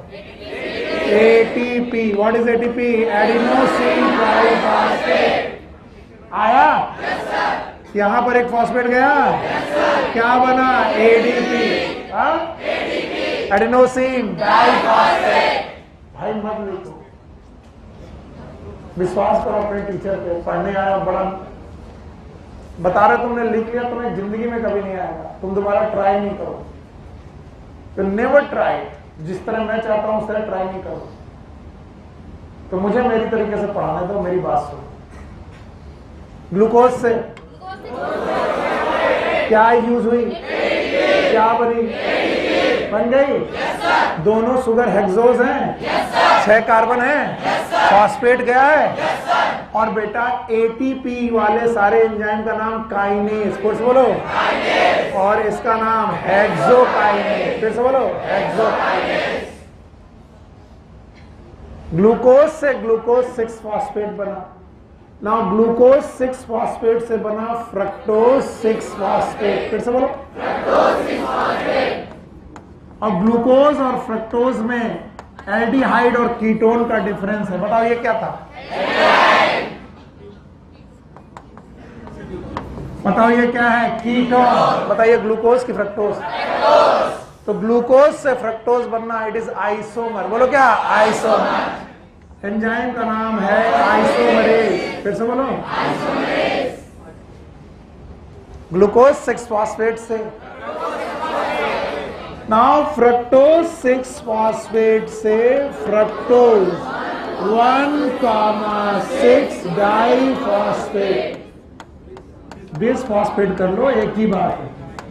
फ्रक्टोज 1,6 डाइफॉस्फेट या फिर 1,6 बेस फॉस्फेट, एक ही बात है। इसका मतलब है फ्रक्टोज की छठी पोजीशन में फॉस्फेट था, पहली पोजीशन में भी फॉस्फेट। नाम बताओ। फ्रक्टोज 1,6 बेस फॉस्फेट कहां से बना? एटीपी से। क्या? एडीपी। एडीपी बनाया? याद रखना दोनों फ्रक्टोज है। क्या है? फ्रक्टोज। काइनेज है, इसलिए नाम है फ्रक्टोकाइनेज। फिर से बोलो, फॉस्फेट का आदान प्रदान है, it is known as phosphofructokinase. Phosphofructokinase. सुना ही नहीं? सुना? पहले इतना कवर करो। ग्लूकोज से नहीं मान रहा हो, चलो लिख लेते हो। नहीं मानोगे ना तो हरे भरे कबाब, हरियाली कराओ, मारेंगे आके भाई। वो पेन रख दो, इसे छीन लो पेन। ग्लूकोज से ग्लूकोज 6 फॉस्फेट से फ्रक्टोज 6 फ्रक्टोज 1,6 डाई। ऐसे दिखता है फ्रक्टोज 1,6 डाइफॉस्फेट। दिख गया? अब करना है क्लीवेज। क्या? क्लीवेज। अरे यार मामला बिगड़ गया। यहां CHOS था, यहां पर भी CHOS था। यस और नो? क्लीवेज कर दिया। बताओ, क्लीवेज करते ही ये बना CH2OH। बोलो, पक्का? अब बताओ इसका नाम क्या है? Dihydroxy acetone phosphate. अरे बेवकूफों, अगर ये ना होता तो ये एसीटोन होता? तुम लोग हो बेवकूफ, कसम से बेवकूफ। हमारे इससे लग गए हो। CH3CO CH3। बताओ ये क्या है? एसीटोन। बताओ ये क्या है? Dihydroxy acetone. बताओ ये क्या है? Dihydroxy acetone phosphate. नहीं आया? अब बताओ, अगर ये एल्डिहाइड हो जाए,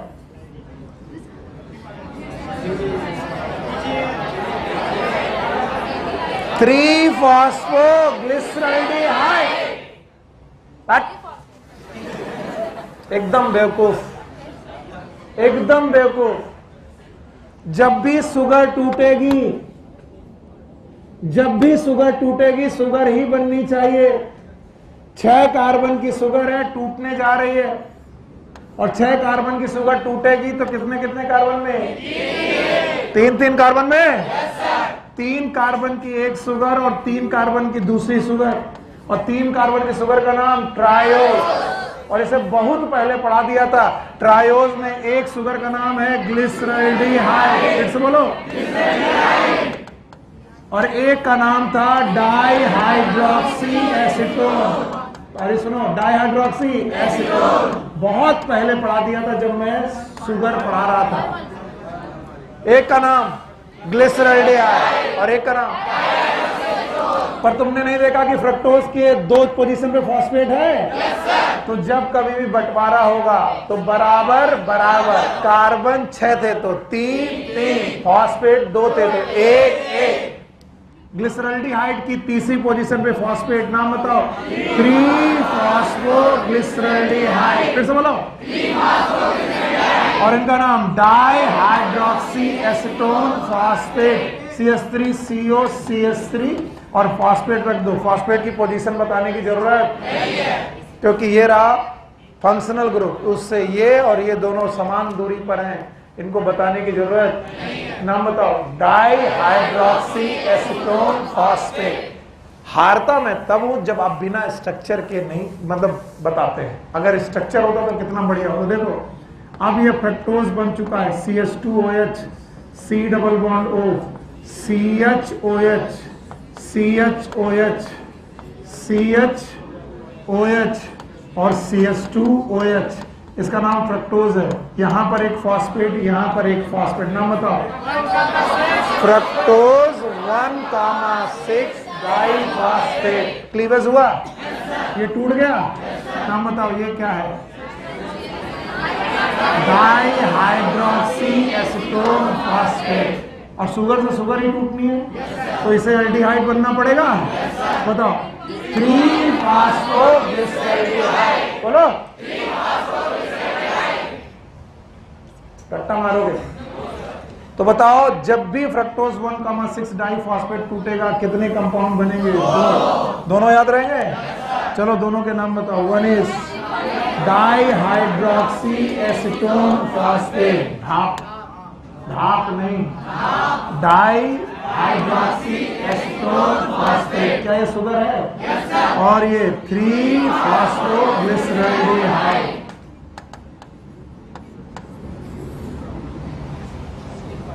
3 फॉस्फोग्लिसरल्डिहाइड। एक तो सर लिखने नहीं दे रहे, इतने कठिन कठिन, और एक तो बदतमीज पागल है आदमी है, लिखने दे नहीं रहा। रिएक्शन यहां से नहीं प्रोसीड होगी, 3 फॉस्फोग्लिसरल्डिहाइड से प्रोसीड होगी। 3 फॉस्फोग्लिसरल्डिहाइड आपको आना चाहिए। It is CHO, CHOH, CH2OH, और ये क्या है? फॉस्फेट। 3 फॉस्फोग्लिसरल्डिहाइड से बनेगा 1,3 डाइफॉस्फोग्लिसरल्डिहाइड। 1,3 डाइफॉस्फोग्लिसरल्डिहाइड। याद है? No sir. बताओ कितनी पोजीशन में फॉस्फेट? 2। कहां से आया? ATP से। Yes yes yes. क्यों सर पूछते हो? क्यों सर टाइम वेस्ट करते हो? अब मैं पूछूंगा नहीं, मेरा मन भरेगा नहीं। Carbon dioxide will react with RuBP, याद आया? It will form 3 phosphoglyceric acid, 3 phosphoglyceric acid, 1,3 diphosphoglyceric acid, 1,3 diphosphoglyceraldehyde. याद है? 3 फॉस्फोग्लिसरल्डिहाइड। पक्का? जब 1,3 डाइफॉस्फोग्लिसरल्डिहाइड से 3 फॉस्फोग्लिसरल्डिहाइड बना था, 8 फॉस्फेट लॉस हुआ था। किस फॉर्म में गया था? S3PO4। H3PO4 के फॉर्म में गया था। और आज हमको 3-फॉस्फोग्लिसरॉल्डिहाइड से 1,3 डाइफॉस्फोग्लिसरॉल्डिहाइड की तरफ जाना है। यस और नो? ATP से जाएंगे। क्या जोड़ेंगे? H3PO4। क्या जोड़ेंगे? H3PO4। और सुन लो, काम आएगा जिंदगी भर। The reduction process of the C3 cycle. C3 cycle का पहला प्रोसेस कार्बोक्सिलेशन, दूसरा reduction, is also known as glycolytic reversal. Glycolytic reversal, जो कुछ ग्लाइकोलिसिस में चल रहा है उसका ठीक उल्टा रिडक्शन में चल रहा था। And this question has been asked 2 times in All India PFT. अभी करके दिखाते हैं, इसे लिखा रहने दो। ये करके दिखाते हैं। 3-फॉस्फोग्लिसरॉल्डिहाइड से 1,3 डाइफॉस्फोग्लिसरॉल्डिहाइड। जन्म जन्म के लिए कसमें खा लो, अगला जन्म फिर पैदा हो तो ये स्टेप मत भूलना। जब भी ग्लिसरॉल्डिहाइड के बीच में फॉस्फेट का आदान प्रदान हो, इधर भी ग्लिसरॉल्डिहाइड हो, इधर भी ग्लिसरॉल्डिहाइड, वो एटीपी के द्वारा चाहे एटीपी चाहे फॉस्फेट कम हो रहा हो, चाहे फॉस्फेट ज्यादा। यहां फॉस्फेट कम हो रहा था तो H3PO4 निकला है, और यहां फॉस्फेट ज्यादा हो रहा है तो H3PO4। Whenever there is an exchange of phosphate between glyceraldehyde, aldehyde नहीं, it is by ATP or H3PO4, H3PO4। 3-फॉस्फोग्लिसरॉल्डिहाइड से क्या बना? 1,3 डाइफॉस्फोग्लिसरॉल्डिहाइड। मेरा पागलपन है जो तुमको लिखने नहीं दे रहा, और यकीन मानो तुम्हें मजा आएगा। 1,3 डाइफॉस्फोग्लिसरॉल्डिहाइड से बना 1,3 डाइफॉस्फोग्लिसरिक एसिड। जरा ध्यान से देखो, ये ग्लिसरॉल्डिहाइड है, क्या बना? एसिड। ऑक्सीडेशन की रिडक्शन, ऑक्सीजन का जुड़ना या फिर हाइड्रोजन का निकलना। This is the step from where hydrogen remove. NAD से बना NADH। P है कि नहीं है? नहीं है। NAD से बना NADH। लोग समझ नहीं पाते NADH क्यों बना। हमें याद रहता है वो जगह जहां पर ऑक्सीडेशन होता होगा वहां हाइड्रोजन निकलता होगा, और उसको कौन पकड़ता होगा? NAD। क्या बनाता होगा? NADH। तो मुझे हर वो स्टेप जहां पर एल्डिहाइड से क्या बन रहा है? एसिड। क्या बनाना है? NADH। 1,3 डाइफॉस्फोग्लिसरिक एसिड से बना 3-फॉस्फोग्लिसरिक एसिड। गौर से देखो, 1,3 डाइफॉस्फोग्लिसरिक एसिड से क्या हट गया? फॉस्फेट। फिर से बोलो, फॉस्फेट जो हटा वो कौन ले गया? ADP। फिर से बोलो, ADP ले गया, और क्या बनाया? ATP। अब देखो ध्यान से, three phosphoglyceric acid, three phosphoglyceric acid, 1,3 diphosphoglyceric acid, 1,3 diphosphoglyceric acid, 1,3 diphosphoglyceraldehyde, 1,3 diphosphoglyceraldehyde, three phosphoglyceraldehyde, three phosphoglyceraldehyde. अगर मैं ग्लाइकोलिसिस को उल्टा कर दूं क्या हो जाएगा? Reduction. And that's why reduction is also known as glycolytic reversal. It has been asked how many times? 2 times. अभी खत्म नहीं हुआ। Three phosphoglyceric acid,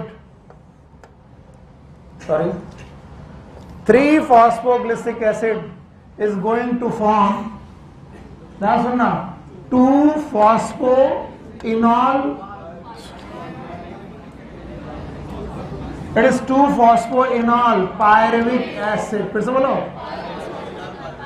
2-फॉस्फोइनॉल pyruvic, sorry, it is 3-phosphoglyceric acid, 2-phosphoglyceric acid, 2-phosphoglyceric acid, लोग कहते हैं एक phosphate का loss हुआ, नहीं, तीसरी पोजीशन का फॉस्फेट दूसरी पोजीशन पे आ गया। नाम बताओ, 2 फॉस्फोग्लिसरिक एसिड, और फिर इनमें कीटो इनॉल आइसोमेरिज्म हुई, 2 फॉस्फोइनॉल पायरुविक एसिड। फिर से बोलो, keto enol isomerism, 2 phosphoenol pyruvic acid, और फिर से फॉस्फेट निकला। क्या निकला? फॉस्फेट, और फॉस्फेट निकल के बना पायरुविक एसिड। फिर से बोलो, और पायरुविक एसिड जब बना तो फॉस्फेट निकला, क्या बना होगा? ADP से ATP।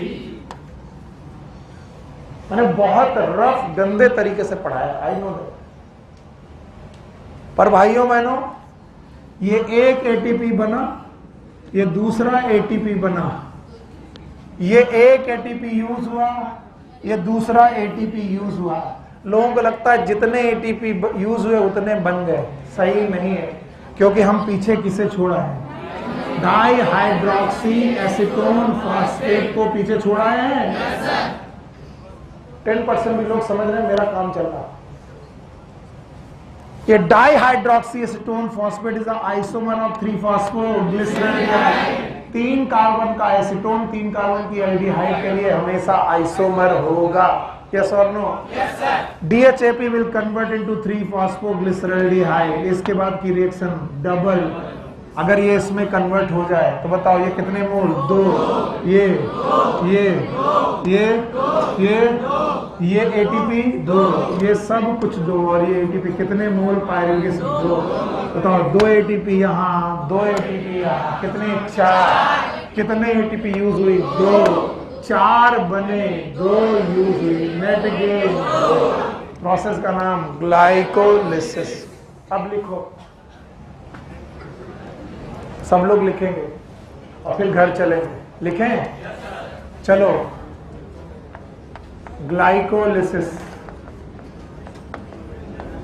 कहां पर होता है? किसने खोजा था? एम्डेन मेयरहॉफ पार्निस बोला था। सबको कोशिश करनी चाहिए, नहीं आया कल फिर पढ़ाऊंगा।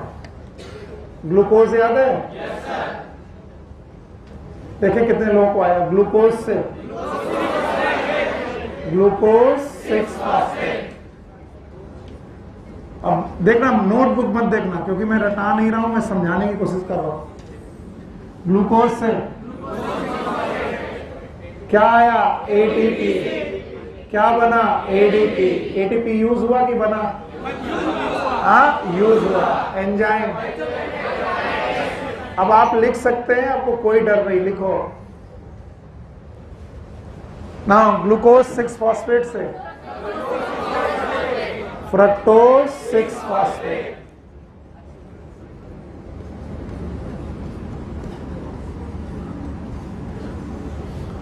फ्रक्टोज 6 फॉस्फेट बनना, it is enzyme isomerase. Fructose 6 phosphate से, फिर से बोलो, फ्रक्टोज 1,6 डाई फॉस्फेट या बिस फॉस्फेट। बात है कि एक और फॉस्फेट आया। कहां से आया? ATP। क्या बनाया? ADP। एंजाइम का नाम?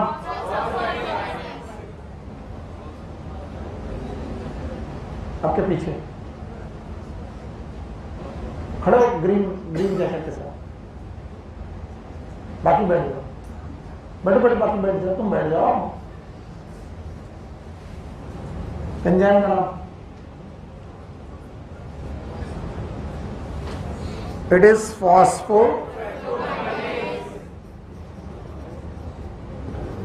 अब मुझे बताओ, क्या तुम्हारी तबीयत खराब हो रही है?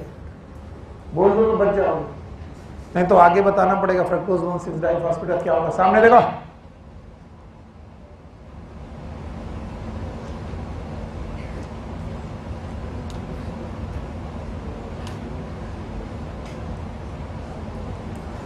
इस वजह से आप लोग रट्टा मारते हो। कोई बताएगा नहीं, और क्या कर लोगे तुम आगे चल के, जब तुमको यही हालत है, ये हालत है जब तुमको, तो तुम्हारी हालत और कितनी बिगड़ने वाली है तुम जानते हो। बताओ ये क्या है? हाँ, अब बताओ ये क्या है? ग्लूकोज 6। अब बताओ ये क्या है? फ्रक्टोज 6। अब बताओ ये क्या है? Fructose 1,6 diphosphate. अगर ये नहीं चला गुरु तो ये केवल रट्टा है। ग्लूकोज को चेंज किया, ग्लूकोज 6 फॉस्फेट, ग्लूकोज 6 फॉस्फेट को फ्रक्टोज 6 फॉस्फेट, फ्रक्टोज 6 फॉस्फेट को fructose 1,6 diphosphate. And this is the perfect place जहां से तुम दो भागों में बांट सकते हो। And that is known as cleavage. पर तुम्हें तो लग रहा है जैसे कि तुम मुश्किल में बैठे हो कि कहीं भागने को मिल जाए बस। एंजाइम का नाम है एल्डोलेज। सुनील सर को तोड़ना हो सुनीलेज, किसी एल्डिहाइड या कीटोन को तोड़ना हो एल्डोलेज। और ये कीटोन है, कार्बोनिल कंपाउंड को तोड़ना है कीटोन एल्डोलेज ही। और कितने पार्ट में टूटेगा? 2। नाम बताओ। इसका नाम बताओ। Dihydroxy acetone phosphate 3 phosphoglyceraldehyde. क्यों? मैं पढ़ाई रहा हूं, बैठो।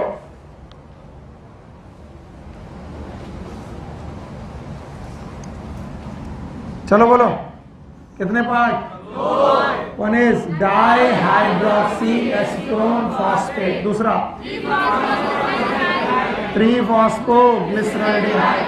और अगर बुद्धि तुम्हें केवल C3 साइकिल की तो तुम बता दो 3 फॉस्फोग्लिसरल्डिहाइड से 1,3 डाइफॉस्फोग्लिसरल्डिहाइड।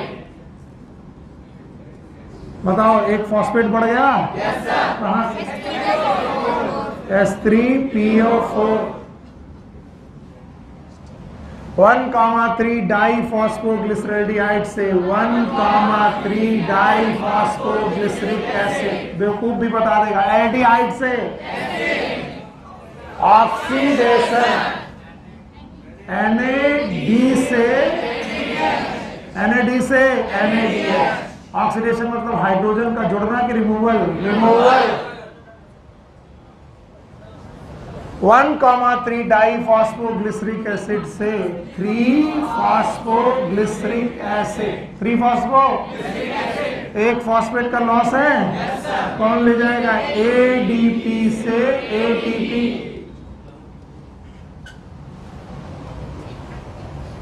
3 फॉस्फोग्लिसरिक एसिड से 2 phosphoglyceric acid, phosphoenol pyruvic acid, फिर पायरुविक एसिड। फॉस्फेट गेन की लॉस।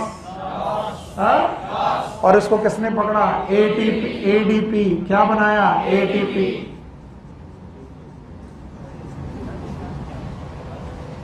ये रिएक्शन एक बार कि 2 बार? क्यों? डाइहाइड्रोक्सी एसीटोन फॉस्फेट इंटरकन्वर्जिबल है।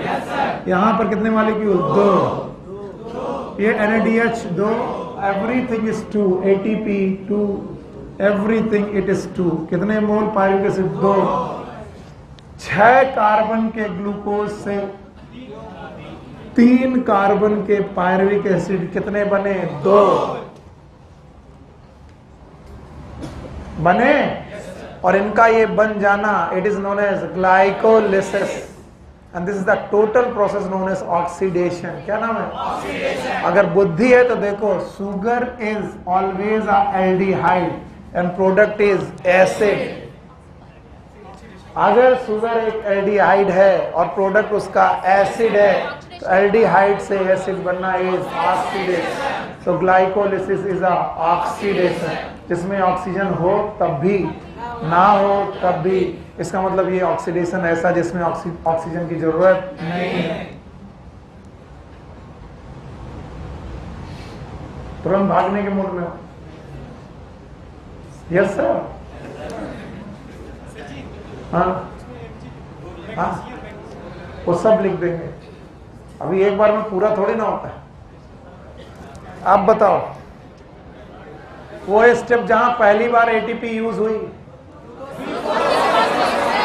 ग्लूकोज से ग्लूकोज 6 फास्फेट। वो स्टेप जहां दूसरी बार एटीपी यूज हुई, फ्रक्टोज 6 फास्फेट से फ्रक्टोज 1,6 डाइफॉस्फेट। वो स्टेप जहां पर फ्रक्टोज टूटा, याद है? फ्रक्टोज 1,6 डाइफॉस्फेट से 3-फॉस्फोग्लिसरॉल्डिहाइड डाइहाइड्रॉक्सी एसीटोन फास्फेट। वो स्टेप जहां पर ऑक्सीडेशन हुआ 1,3 डाइफॉस्फोग्लिसरॉल्डिहाइड से 1,3 डाइफॉस्फोग्लिसरिक एसिड। वो स्टेप जहां पहली बार एटीपी बनी 1,3 डाइफॉस्फोग्लिसरिक एसिड से 3-फॉस्फोग्लिसरिक एसिड, एक फॉस्फेट कम हुआ। yes, sir। वो स्टेप जहां दोबारा एटीपी बनी फॉस्फोइनॉल पायरुविक एसिड से पायरुविक एसिड। कितने एटीपी बने? 4। कितनी जगह बने? 2। कितने बने? 4। कितने यूज हुए? 2। Net gain 2। NADH कितने? 2। बस बाकी भागने का मन कर रहा सर। जाओ, हमें क्या करना, जाओ मरो।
पूछ क्या